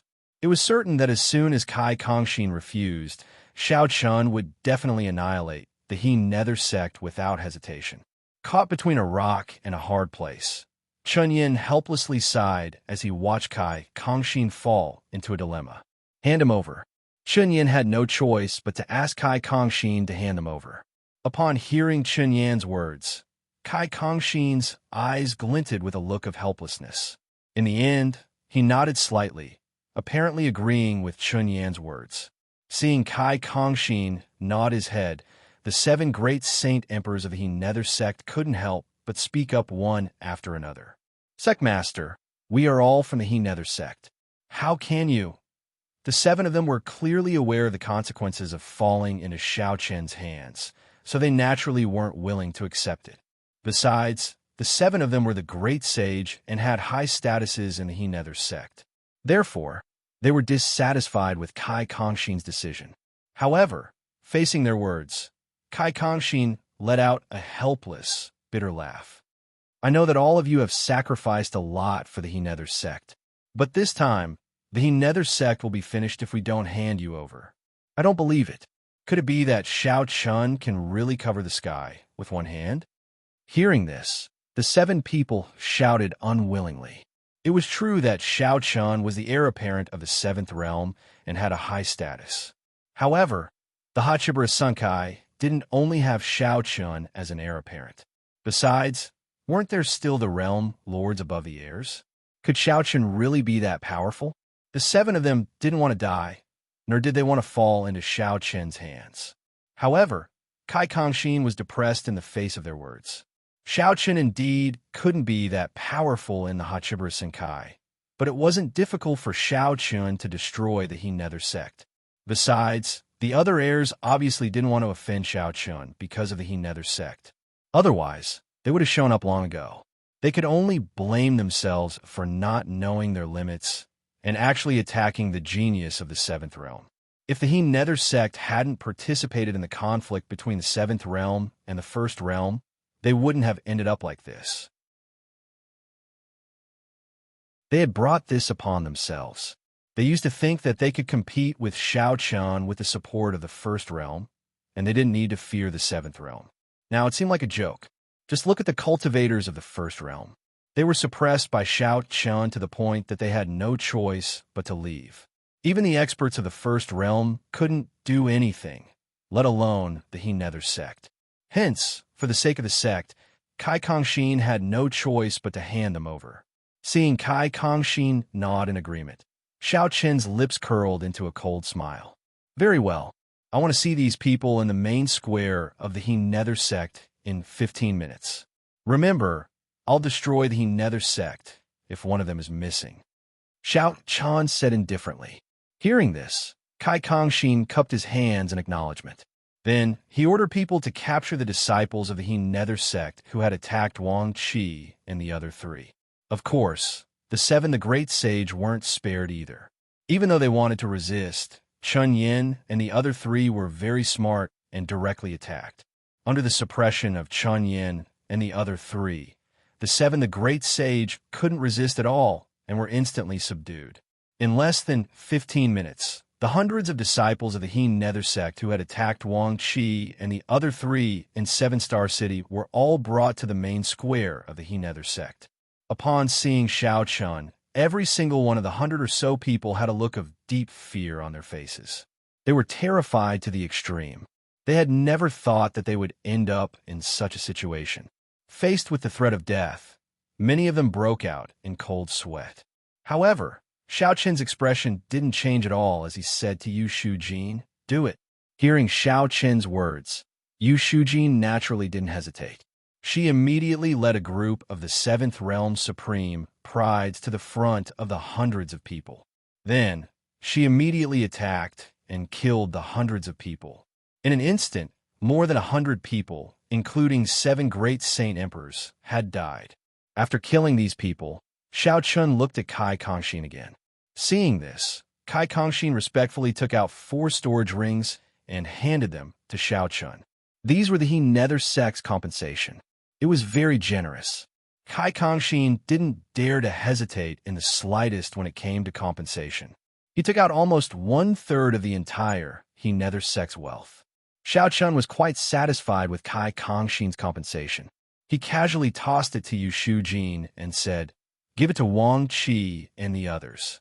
They deserve it." Xiao Chun didn't care about the He Nether sect's compensation at all, although the compensation could be said to be very generous. As the heir of the 7th realm, Xiao Chen's standards were also very high. The treasures taken out by ordinary great sage sects were nothing to Xiao Chen at all. Perhaps Xiao Chan would be interested in the nether sect's treasure, but it was obviously impossible for Kai Kongxin to take out such a treasure as compensation. Xiao Chan didn't intend to continue being aggressive. Since Kai Kongxin had already fulfilled the 2 conditions he asked for, Xiao Chan wouldn't make things difficult for the nether sect anymore. Xiao Chan casually tossed the 4 storage rings to Yu Shujin. Finally, he looked at Kai Kongxin, who was trembling with fear, and said calmly, "I don't want such a thing to happen a second time. Otherwise, no one will be able to protect your nether sect. Remember, don't foolishly become someone else's cannon fodder." After saying that, without waiting for Kai Kongxin's reply, Xiao Chun and the others boarded the starship, and then the starship slowly flew away from the nether sect. It wasn't until Xiao Chun left that Kai Kongxin and the other experts of the nether sect breathed a sigh of relief. This time, the entire nether sect could really be said to have walked through the gates of hell. Although they paid a big price to satisfy Xiao Chun in the end, in any case, the nether sect was saved. Taking a deep breath, Kai Kongxin recalled Xiao Chen's words before he left. In fact, even if Xiao Chun didn't say anything, Kai Kongxin would never interfere in the internal affairs of the Hachibara Sankai in the future. In front of those big shots, the nether sect was simply cannon fodder. Please add it to your collection. Monthly vote recommended.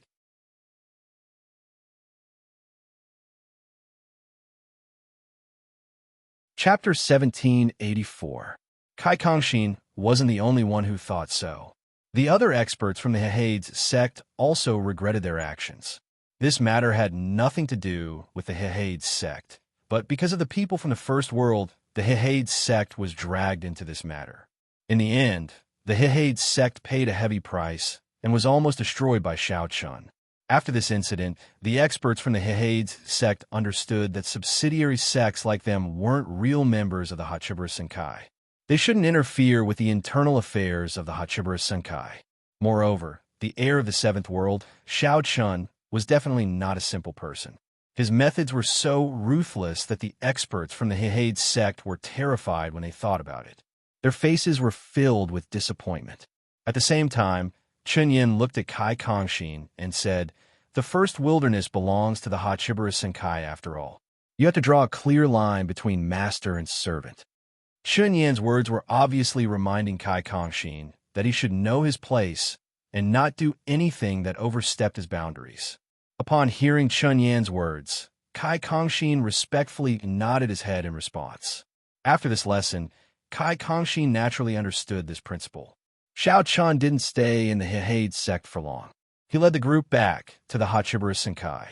On the way, Xiao Chun took Hongxiu and Luan Luan to many places.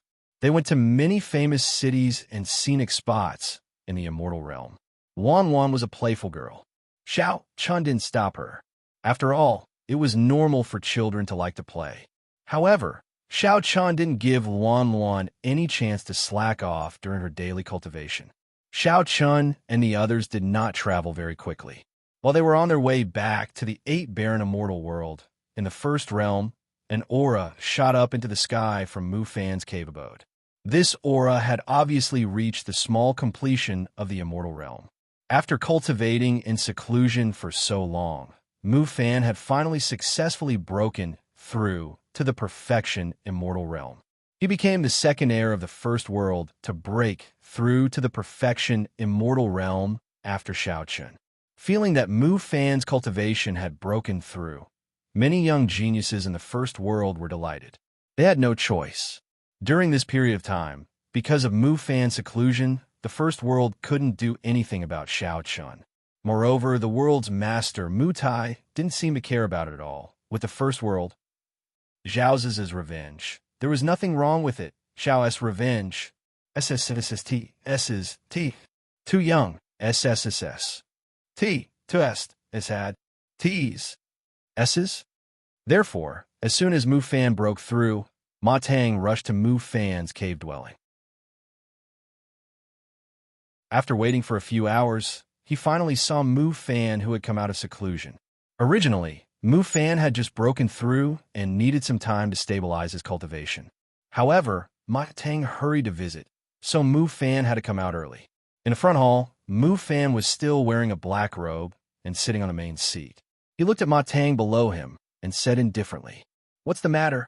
Because he had been in seclusion, Mu Fan naturally didn't know what had happened recently. After hearing Mu Fan's question, Ma Tang told him the truth. After learning that Xiao Chun had killed 2 geniuses from the First World and forced the He Ming sect to hand over their disciples and pay a huge compensation, Mu Fan's face instantly turned gloomy. Mu Fan knew what had happened in 7-Star City. It was just a show of strength to the 7th World. However, Mu Fan didn't expect Xiao Chun to be so unyielding. He didn't give any face to the First World and even dared to kill his fellow disciples. He was simply lawless. Moreover, because of Xiao Chen's actions, Mu Fan only felt embarrassed. Therefore, after Ma Tang's voice fell, Mu Fan's face had turned completely gloomy. He gritted his teeth and said, "Xiao Chen, good. You're really something." Xiao Chen's lawlessness made Mu Fan's anger soar to the sky. A murderous intent constantly spread out from his body, causing the temperature in the entire hall to drop a lot in an instant. Finally, after a long while, Mu Fan took a deep breath and forcibly suppressed the anger in his heart. He said coldly, "You guys failed to protect the He Ming sect. That's a dereliction of duty. No matter what, the He Ming sect is still a subordinate force of the First World. If you can't protect the Immortal Realm experts, why can't you send the Immortal Reverence? I don't believe that Xiao Chun can destroy the He Ming sect in front of the Immortal Reverence." In Mu Fan's opinion, it was a dereliction of duty on the part of Ma Tang and the others that failed to protect the He Ming sect. It didn't mean that the He Ming sect was important to the First World, but it was an issue of attitude. No matter what, the He Ming sect was still a subordinate force of the First World. It could be said that the He Ming sect was forcefully dragged into this matter by the First World. Now that Xiao Chun wanted to take revenge on the He Ming sect, the First World couldn't protect them. In the end, the First World had to flee in a sorry state. Not only did this disgrace the First World, but it also made the other subordinate forces of the First World bitterly disappointed. Think about it. If the First World couldn't protect the He Ming sect, what would the other subordinate forces of the First World think? Hearing Mu Fan's words, Ma Tang understood the truth. He immediately got up and bowed respectfully to Mu Fan. "Junior brother has failed in his task. Please punish me, senior brother heir." "There's no need to punish me. And I didn't expect Xiao Chun to be so lawless. Let's not talk about it anymore. However, if we encounter such a situation again in the future, no matter what price we have to pay, we must protect the subordinate forces of the First World. We can't let everyone be bitterly disappointed." Mu Fan waved his hand in the face of Ma Tang's apology. He didn't intend to punish him. After he finished speaking, Mu Fan pondered for a moment before he continued speaking.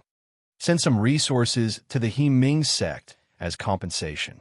By the way, send 2 upper sacred level martial techniques to them. In addition, find an excuse to attack the Bailing Valley. Doesn't Xiao Chun like to attack the subordinate forces of the First World? Well, we will attack the subordinate forces of the 7th World and see what he will do. You will be personally in charge of this matter. Remember, don't mess it up again." After giving 2 instructions, Ma Tang bowed respectfully. Then, Mu Fan threw a token to Ma Tang. This was Mu Fan's identity token. With this token, Ma Tang would act on behalf of Mu Fan. In this way, Ma Tang's right to speak in the First World would be even more important. At least, Ma Tang would be able to mobilize the almighty immortal venerables. Please collect, vote, recommend.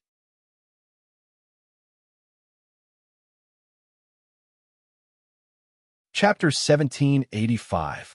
With Mu Fan's instructions, Ma Tang left Mu Fan's cave residence with Mu Fan's identity token. After Ma Tang left, Mu Fan sat alone in the hall. A cold light flashed in his eyes as he murmured softly, "Xiao Chun, can you protect Bailing Valley? This time, I will make the 7th realm lose face." Mu Fan had asked Ma Tang to find an excuse to attack Bailing Valley. This did not mean that Mu Fan would not do it himself. He just did not need to do it himself. Mu Fan had just broken through and needed some time to stabilize his cultivation. After that, Mu Fan would destroy Bailing Valley himself. He was not worried that he would be punished by the 8 barren immortal world. After all, Xiao Chun was the one who started this. It was Xiao Chun who attacked the He Ming sect. Therefore, it was reasonable for Mu Fan to attack the Bailing Valley. Moreover, from the beginning to the end, the Realm Lords had no intention of intervening. As the heir of Kunlun's field, Mu Fan naturally knew what the Realm Lords were thinking, especially Mu Tai and Luo Li. These matters weren't considered much in the eyes of the various world overlords. Also, as world overlords, if they were to appear, things would become complicated. They might as well let the juniors settle it themselves. As long as it wasn't out of their control, it would be fine. Because of Xiao Chun as a precedent and the fact that the sector lords would not show up easily, Mu Fan did not feel any pressure when he attacked Bailing Valley. Ma Tang's eyes flashed coldly. However, he did not know this. He thought that Mu Fan had completely handed this matter over to him. He did not know that he was just a pawn that Mu Fan had pushed out. Having suffered a great loss at the hands of Xiao Chun, Mu Fan was not stupid enough to think that Ma Tang alone could make Xiao Chun helpless. If Ma Tang had this ability, the incident with the He Ming sect would not have happened. After Ma Tang received Mu Fan's order, he began to make preparations. If he wanted to attack Bailing Valley, he needed a reason. As for what reason to use, Ma Tang had many choices. After all, if he had a mind to beat someone up, he could always find a pretext. Unaware of the First Realm's revenge, Xiao Chun and the others took their time. It took them 7 days to return to the 7th Realm. After solving the matter with the He Ming sect, they returned to the 7th Realm and dispersed. However, to everyone's surprise, Xiao Chun's actions had indeed crossed the line this time. But Luo Li did not say anything. Even the First Realm did not seem to pursue the matter at all. Things were a little strange. Luo Li did not say anything. Perhaps he loved Xiao Chun, and he could not bear to punish him. However, the First Realm did not make the slightest move. This time, Xiao Chun had slapped the First Realm's face severely, so it was impossible for the First Realm's realm would not remain indifferent. Yu Shujin told Xiao Chun about it. In fact, Xiao Chun could feel it himself even without Yu Shujin telling him. Although the First Realm's actions were very unusual, and it was very likely that they were brewing a conspiracy, Xiao Chun did not want to pay attention to it for the time being. It was not that Xiao Chun was very magnanimous, but what could he do even if he took the initiative to attack? Could it be that he could directly kill Mu Fan? The Realm Lords could pretend that they did not know about it. However, if Xiao Chun wanted to kill Mu Fan, or if Mu Fan wanted to kill Xiao Chun, the significance would be completely different. The Realm Lords would definitely not sit back and do nothing. Since it was not the time, and there was no chance to kill Mu Fan, it was meaningless for Xiao Chun to be entangled with Mu Fan. It was not that Xiao Chun did not want to take action, but he was waiting for an opportunity to kill Mu Fan in one blow. Instead of being entangled with Mu Fan, Xiao Chun was more willing to kill Mu Fan in one blow. Once he took action, he would kill Mu Fan in one blow. He signaled Yu Shujin not to care about the First Realm. As long as the First Realm did not do anything substantial, there was no need to deliberately provoke them.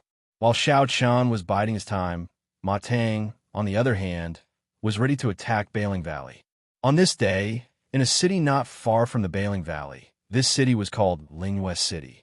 It was a city under the control of the Bailing Valley and could be considered a big city in the Immortal Realm. It was no different from usual, but just an hour ago, Ma Tang suddenly came to Lingyu City with a group of experts and young geniuses from the First Realm.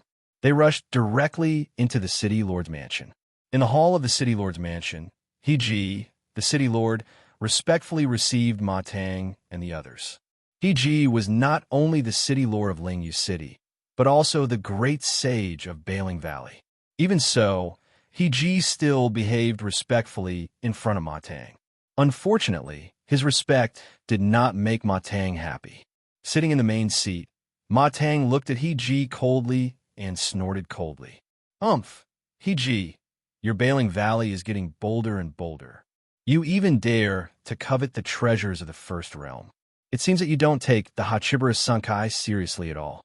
Ma Tang said that the Bailing Valley had stolen the treasure from the First World.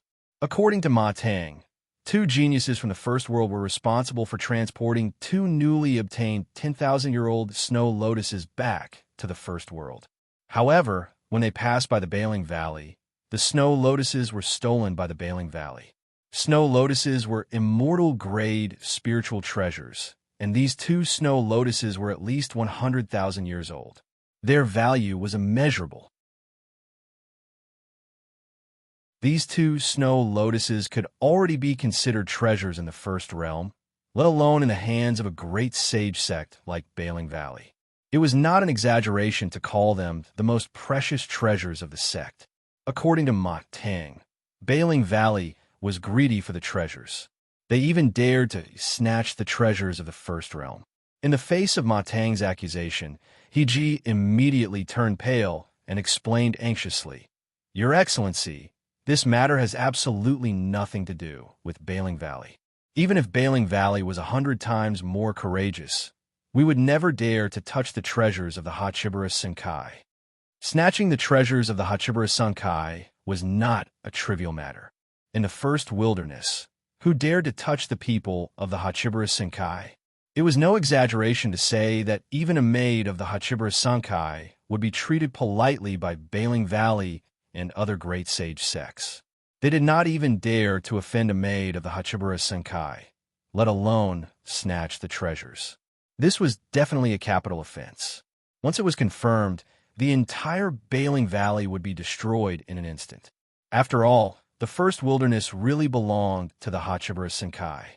Here, the Hachibara Senkai was the supreme existence. Who would be so bored as to touch the whiskers of Tiger? Please add, please vote, please recommend.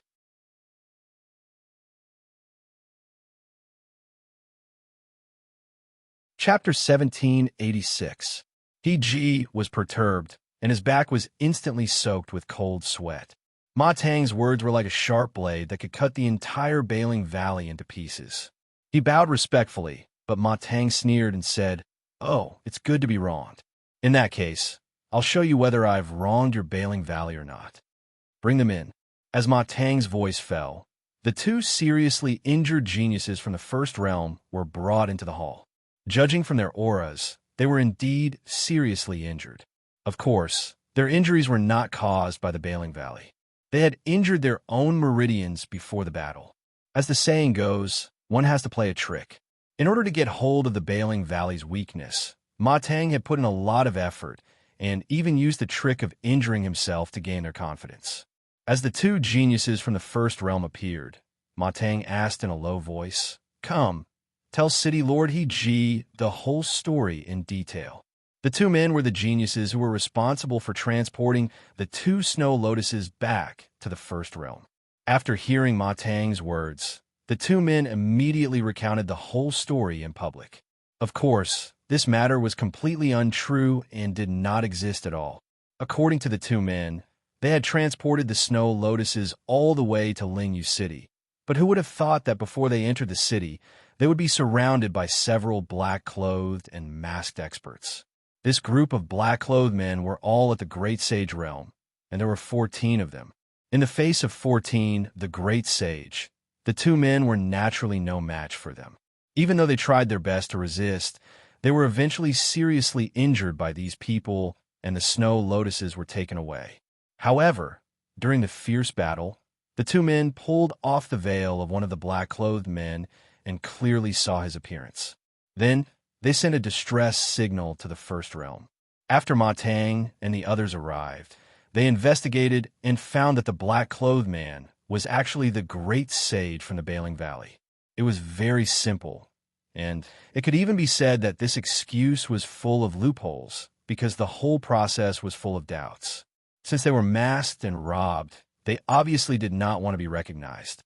At the last moment, since their true appearance had been seen by the two geniuses from the First Realm, why didn't they kill them to silence them? According to the two geniuses from the First Realm, if it was really done by the Bailing Valley, with the strength of the 14, the great sage from the Bailing Valley, they could easily kill the two men. But why did they leave the two men alive in the end? Wasn't it obvious that they had left some clues? It was an obvious point of suspicion, but what could He do about it? He could only use his power to suppress others. If Ma Tang said it was you, then it was you. Hearing the two geniuses from the first realm, He did not dare to raise his head and said respectfully, "Your Excellency, this is not the Bailing Valley." "Humph, you're about to die and you still don't admit it." "Well, since you don't admit it, come with me to the Bailing Valley. Let me search and the truth will come to light," Ma Tang said coldly. How could He not know what Ma Tang was thinking when he heard that? The people who went to search were from the first realm, so it was easy to frame them. As long as any expert from the first realm had 2 snow lotuses in advance, they could search the Bailing Valley casually. Then they could take them out and say that they found them in the Bailing Valley, and they would be caught red-handed. In fact, from the beginning, He knew that all this was just an excuse from the first realm to find a reason to attack the Bailing Valley. However, even though He knew everything, there was nothing he could do because the Bailing Valley was like an ant in front of the first realm. They were so weak that they could not even defend themselves. It was obvious that Ma Tang wanted to slander the Bailing Valley, but the Bailing Valley could do nothing about it. Seeing that He had nothing to say, Ma Tang sneered. "Since Lord He has no objection, let's go to the Bailing Valley and search, and the truth will come to light." Ma Tang directly said that he wanted to go to the Bailing Valley, and He could not stop him at all. Without waiting for He's reply, Ma Tang immediately took He and the others to the Starry Sky ship and headed for the Bailing Valley. The First Realm's revenge had begun, and the news of the Bailing Valley quickly spread to the Seventh Realm. As a subordinate force of the Seventh Realm, the Bailing Valley would naturally ask for help from the Seventh Realm if they encountered a life-and-death crisis. Moreover, this time, the Bailing Valley was facing the First Realm, so they had no other choice but to ask for help from the Seventh Realm. The news naturally reached Jin first. She had no choice, as Xiao Chan was not in charge of the affairs at all, and Jin was in charge of many things. To put it bluntly, Jin could almost be regarded as the housekeeper of the Seventh Realm. She was in charge of all the chores. As for Xiao Chun, he only expressed his opinion when making decisions. The Bailing Valley's request for help came to Jin on the same day. After learning about the situation of the Bailing Valley, Jin sighed helplessly and said, "I knew it wouldn't end so quickly." Previously, Jin had felt strange because of the First Realm's abnormal behavior. After all, with the character of Mu Fan or the entire First Realm, they would definitely not swallow their anger when encountering the Heiming sect. After all, this represented the reputation of the First Realm. Previously, the First Realm had not made any statement at all. It turned out that they were already prepared for revenge, and it was an eye for an eye. Xiao Chun had just led the geniuses of the Seventh Realm to attack the Heiming sect and give the First Realm a slap in the face. Now, the First Realm had turned around and attacked the Bailing Valley. This was obviously revenge. As for the claim that the Bailing Valley had snatched the Snow Lotus from the First Realm, Jin would not believe it at all. This was just an excuse, and an extremely despicable one at that. However, although the method was simple and despicable, it was also extremely effective. At least with such an excuse, the First Realm had a good reason to attack. Moreover, Jin did not doubt that Ma Tang and the others would definitely be able to find the 2 so-called Snow Lotuses when they went to the Bailing Valley. Jin sighed softly. She knew that the Seventh Realm and the First Realm were completely at odds with each other under the leadership of Xiao Chun and Mu Fan. This situation would be difficult to change. At least, before Luo Li and Mu Tai appeared, there would be no chance for reconciliation. She felt helpless, but she could not sit back and do nothing. After all, the Bailing Valley was a subordinate force of the Seventh Realm. Jin got up and went straight to Xiao Chen's cave residence. "Please add me to your collection. Please recommend me."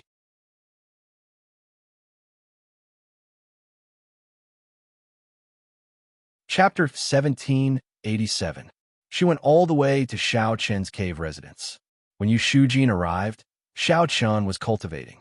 After being notified, Jin saw Xiao Chun in the backyard. Seeing Yu Jin rushing over, Xiao Chun said flatly, "Sit."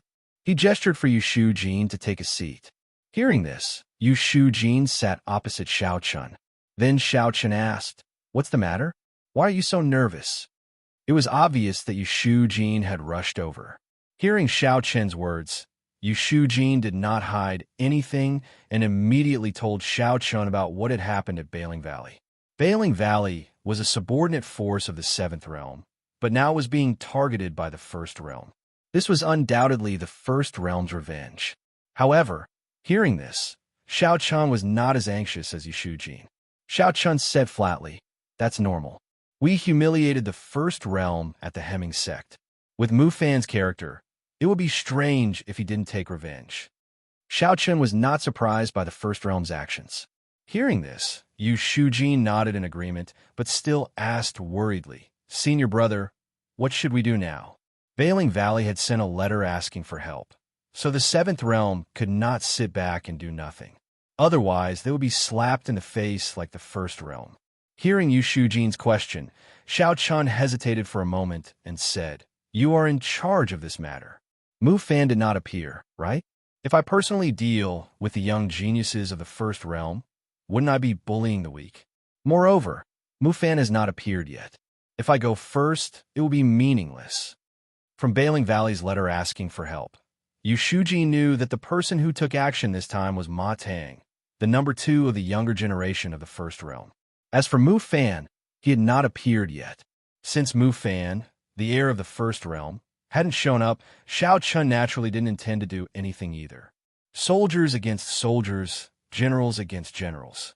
Letting Xiao Chun deal with the ordinary geniuses of the First Realm. Even if he won in the end, there was nothing to be happy about. Letting Yu Jin deal with Ma Tang was the best choice.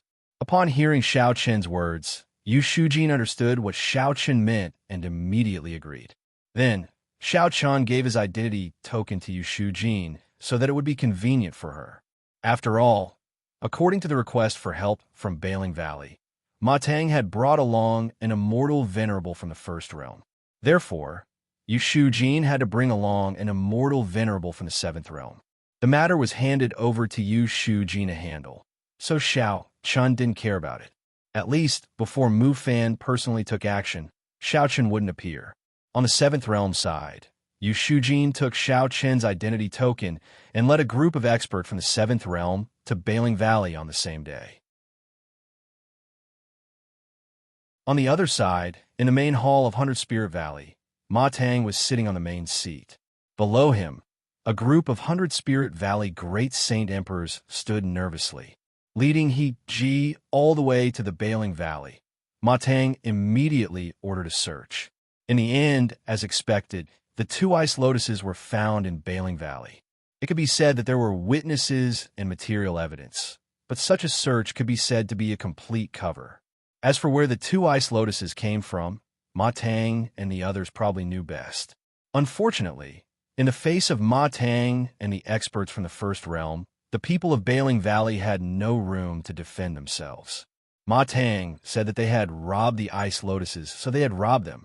Looking at the Valley Master of Bailing Valley, Ma Tang sneered and asked, "Valley Master Bai, do you have anything to say now?" Hearing Ma Tang's words, Valley Master Bai did not dare to say anything. He snorted coldly and said, "If you want to condemn someone, you can always find a pretext. Any explanation would be useless at this time. The First Realm would not listen to your explanation at all. To put it bluntly, Ma Tang had brought people here to cause trouble for the Bailing Valley. No matter how you explained, it would be useless. It was obvious that he had found an excuse to attack Bailing Valley. Therefore, Valley Master Bai did not explain anymore, because he knew that it was useless. Now, he could only hope that the experts from the Seventh Realm would arrive as soon as possible. Anyway, the request for help had been sent out. Hearing Valley Master Bai's words, the sneer in Ma Tang's eyes deepened. The corners of his mouth curled up slightly, and he said with a mocking expression, "Since you have nothing to say, does Bailing Valley admit that you have robbed the First Realm?"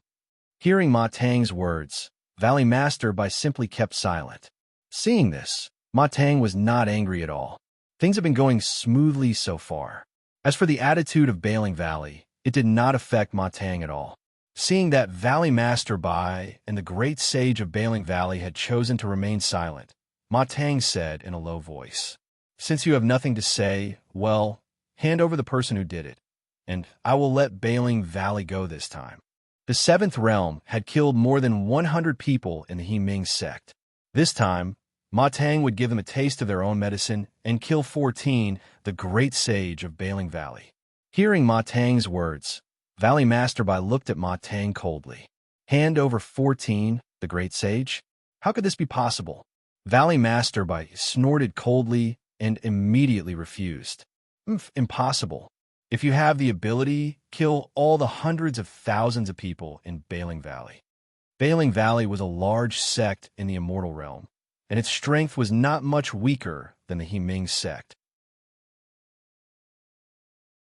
Hearing Valley Master Bai's words, Ma Tang's face flashed coldly, and he said coldly, "Do you think I don't dare?" Mu Fan had already told Ma Tang not to have any scruples in this trip to Bailing Valley. Anyway, Xiao Chan was the one who started it, so there was no pressure for him to attack Bailing Valley. Having said that, a faint killing intent spread out from Ma Tang's body. Sensing the emergence of this killing intent, the hearts of Valley Master Bai and the great sage of Bailing Valley sank.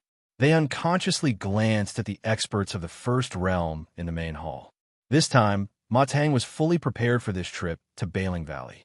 There were as many as 5 immortal venerables, more than a dozen immortal realm experts, and dozens of young supreme talents of the First Realm. With such a force, it would be easy for them to wipe out Bailing Valley. There was no pressure at all. Ma Tang really dared to slaughter Bailing Valley. However, just as Valley Master Bai and the others were terrified, a starship of the Seventh Realm slowly landed in the sky above Bailing Valley. Yu Shujin took the lead and walked down from the starship. "Please collect, vote, recommend."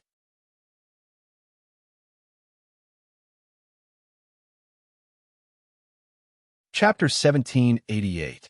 The Seventh World starship arrived, and Yu Shujin was the first to disembark. The experts of Bailing Valley on the main square also saluted respectfully. Then, Yu Shujin inquired about the situation and learned that the great Saint Emperors and Ma Tang were all in the main hall. Without further ado, Yu Shujin led her people to the main hall. Like Ma Tang, Yu Shujin brought a lot of people with her this time. The number of immortal venerables was even more than Ma Tang's. There were 7 of them. The group strode into the main hall. Before they entered, Yu Shujin heard Ma Tang say that he was going to destroy Bailing Valley. Immediately, Yu Shujin shouted coldly, "Ma Tang, try it if you have the ability." Yu Shujin and the experts of the Seventh Realm strode into the main hall. Ma Tang wasn't surprised to see Yu Shujin and the others. He had already sensed the aura of Yu Shujin and the others from the beginning. Still sitting on the main seat, Ma Tang said without the slightest fear, "Yu Shujin? Oh, why are you the only one here? Where is Xiao Chun? Why isn't he here? Is he scared?" Yu Shujin and Ma Tang were old acquaintances. Hearing Ma Tang's words, Yu Shujin replied coldly, "Do we need senior brother Xiao Chun to deal with you? Let's cut the crap. Ma Tang, I only have one question for you. Are you going to get out of Bailing Valley by yourself, or do you want me to send you out?" Yu Shujin knew what Xiao Chun meant. If Xiao Chun had to deal with Ma Tang personally, then it would be Yu Shujin's problem. Moreover, Xiao Chun's attitude towards the matter of Bailing Valley was very simple. He wouldn't give in. If the First Realm wanted to fight, then he would fight with them. Because of Xiao Chun's order, Yu Shujin's attitude was extremely tough. Hearing Yu Shujin's words, a cold light flashed in Ma Tang's eyes. He followed Yu Shujin's instructions. Mu Fan had personally instructed him to deal with the Bailing Valley. Previously, Ma Tang had already embarrassed the First Realm in the matter of the He Ming sect. If he embarrassed himself again this time, Ma Tang would be too embarrassed to meet Mu Fan. Therefore, in the face of Yu Shujin's tough attitude, Ma Tang did not back down and snorted coldly. "Leave? Yu Shujin, you don't understand the situation, do you? Did the Bailing Valley steal something from my First Realm? I won't go anywhere until I get justice." He insisted that the cause of the matter was that the Bailing Valley had recklessly snatched something from the first realm. The Bailing Valley was courting death, and no one was to blame. Hearing Ma Tang's words, Valley Master Bai immediately looked at Yu Shujin and opened his mouth to explain. However, before he could speak, Yu Shujin interrupted him directly. You don't have to say anything. I know. With that, Yu Shujin's gaze fell on Ma Tang again. She sneered and said, Ma Tang, don't use such a clumsy method to embarrass yourself. You and I both know the truth. I don't want to say more about whether the Bailing Valley did it or not. Let me ask you now, do you want to fight or get out of the Bailing Valley with your people? Yu Shujin had never believed that the Bailing Valley would snatch the treasure from the first realm because it was absolutely courting death. Moreover, they had left a witness alive. This was simply shooting themselves in the foot. No normal person would do such a stupid thing. Therefore, in the face of Ma Tang's accusation, Yu Shujin did not bother to talk nonsense with him. Seeing that Yu Shujin did not show any mercy, Ma Tang's face darkened. He said coldly, Yu Shujin, if you want to fight, I will accompany you. Ma Tang did not show any weakness. Seeing this, Yu Shujin's eyes flashed coldly. Without saying a word, she stepped forward and rushed toward Ma Tang. Since Ma Tang refused to retreat, there was nothing more to say. Facing Yu Shujin's attack, Ma Tang naturally would not allow himself to be captured. The two of them entered the void at the same time and began to fight. As Ma Tang and Yu Shujin attacked, the expert from the first realm and the seventh realm also attacked. In an instant, the experts from the two realms fought fiercely in the void. The great sage of the Bailing Valley was stunned when they saw the experts from the first realm and the seventh realm fighting fiercely. Then everyone looked at Valley Master Bai, and one of them asked, Valley Master, what should we do? The experts from the two realms fought fiercely. As a subordinate force of the seventh realm, should the Bailing Valley also participate? A look of hesitation flashed across Valley Master Bai's eyes when he heard this. However, this hesitation quickly disappeared and was replaced by a determined look. Attack!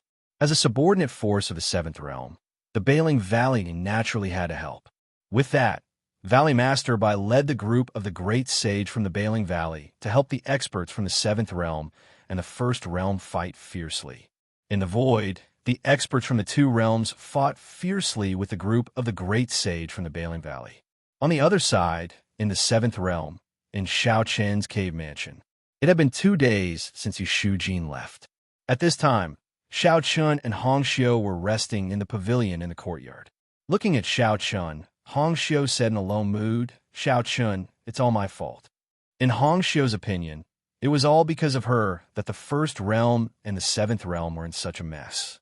If it weren't for her, Xiao Chun and Mu Fan would not have fought so fiercely. Hearing Hong Xiu's words, Xiao Chun smiled and said, It's not your fault.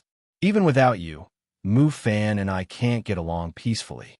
The matter between the first realm and the seventh realm had nothing to do with Hong Xiu. Moreover, since Mu Fan wanted to play, Xiao Chun would play with him. Let's see who would have a last laugh. Hearing Xiao Chen's words, Hong Xiu was slightly stunned and then said, Yu Shujin and the others should have arrived at the Bailing Valley. I wonder how the Bailing Valley is doing. In 2 days, Yu Shujin should have arrived at the Bailing Valley. Hong Xiu was worried about Yu Shujin's situation. Of course, Hong Xiu obviously did not know that Yu Shujin had already led people to fight with Ma Tang. Both sides were engaged in a fierce battle. In the face of Hong Xiu's worries, Xiao Chun did not think much of it. In Xiao Chen's opinion, Yu Shujin and Ma Tang were just testing each other. Mu Fan had not shown up yet, so Xiao Chun was still waiting for him. Looking at Hong Xiu's worried face, Xiao Chun said softly, Don't worry, nothing will happen. I'm here for everything. Hearing Xiao Chen's words, Hong Xiu's mood calmed down a little. However, seeing that the seventh realm and the first realm were in such a mess, Hong Xiu was definitely worried. However, the realm lords did not seem to care about this matter at all, and no one stepped forward to stop it. Begging for collection, begging for monthly votes, begging for recommendations.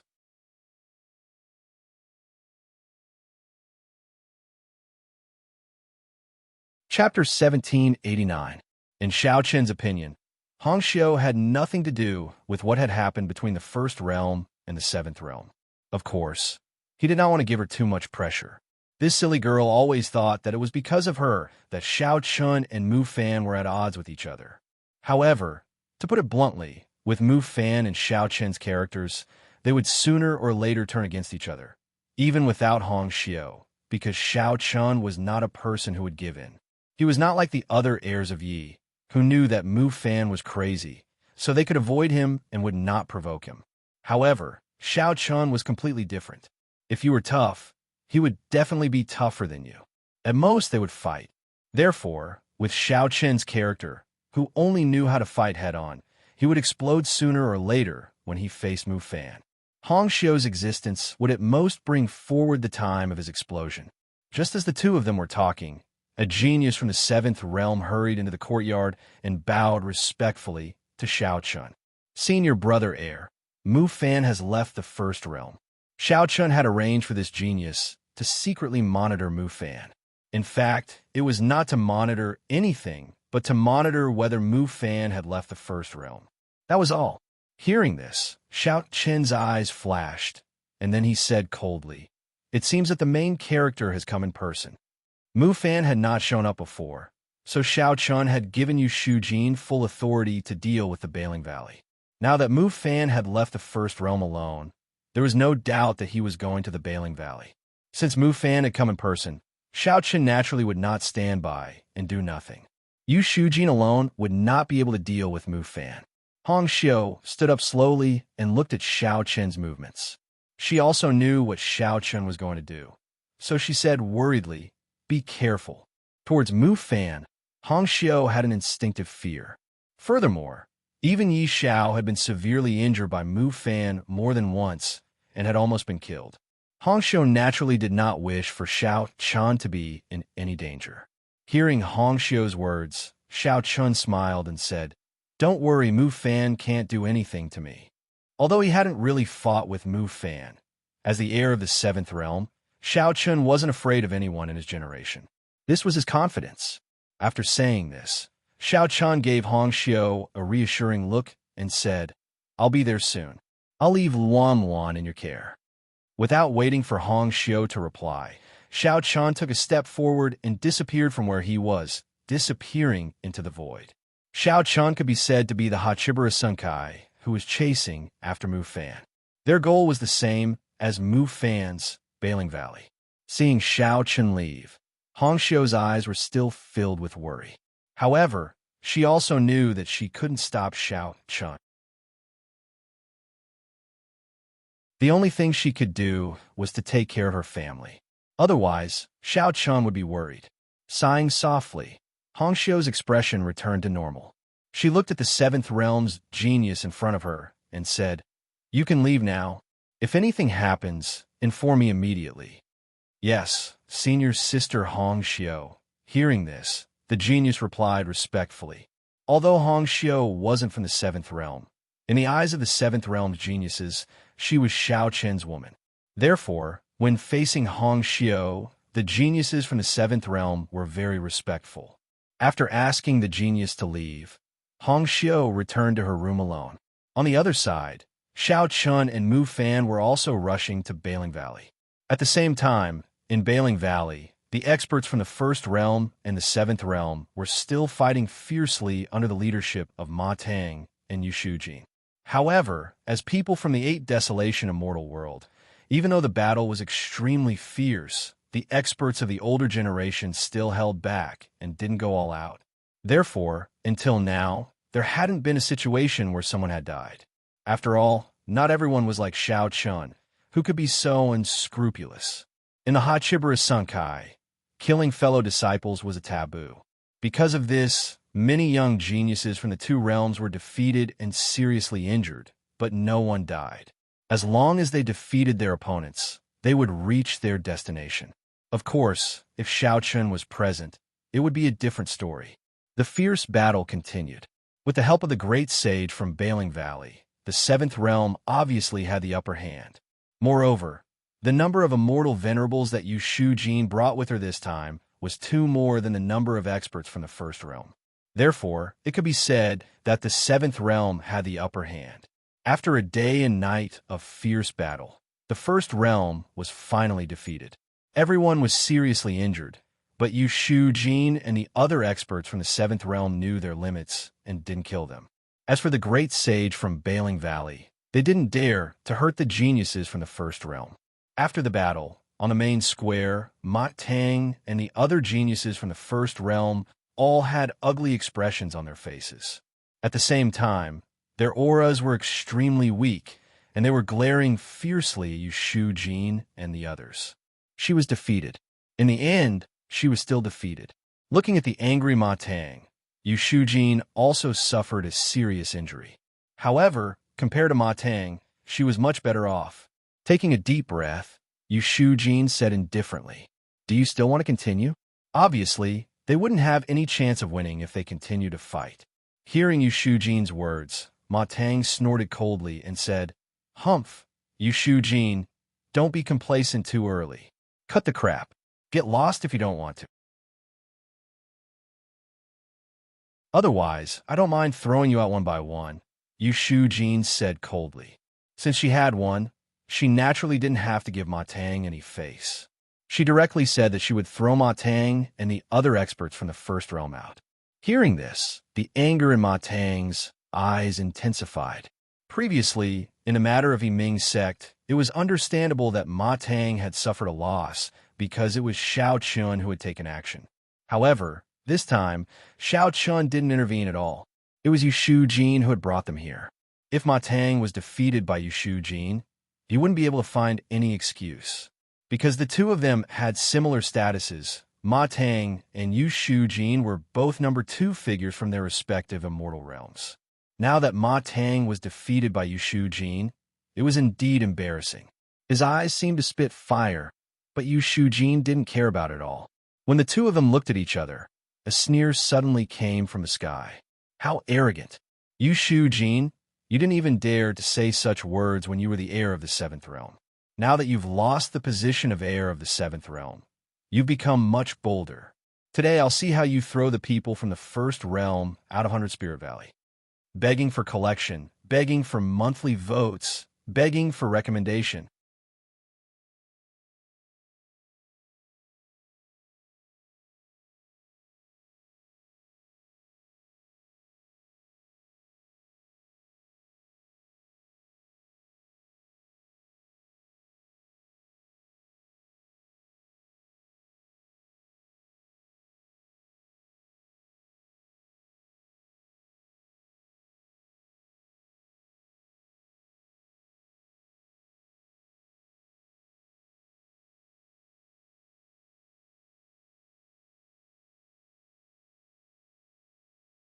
Xiao Chan was definitely not unfamiliar with the great demon body. When he was still in the North Star realm, Xiao Chun had already seen the great demon body.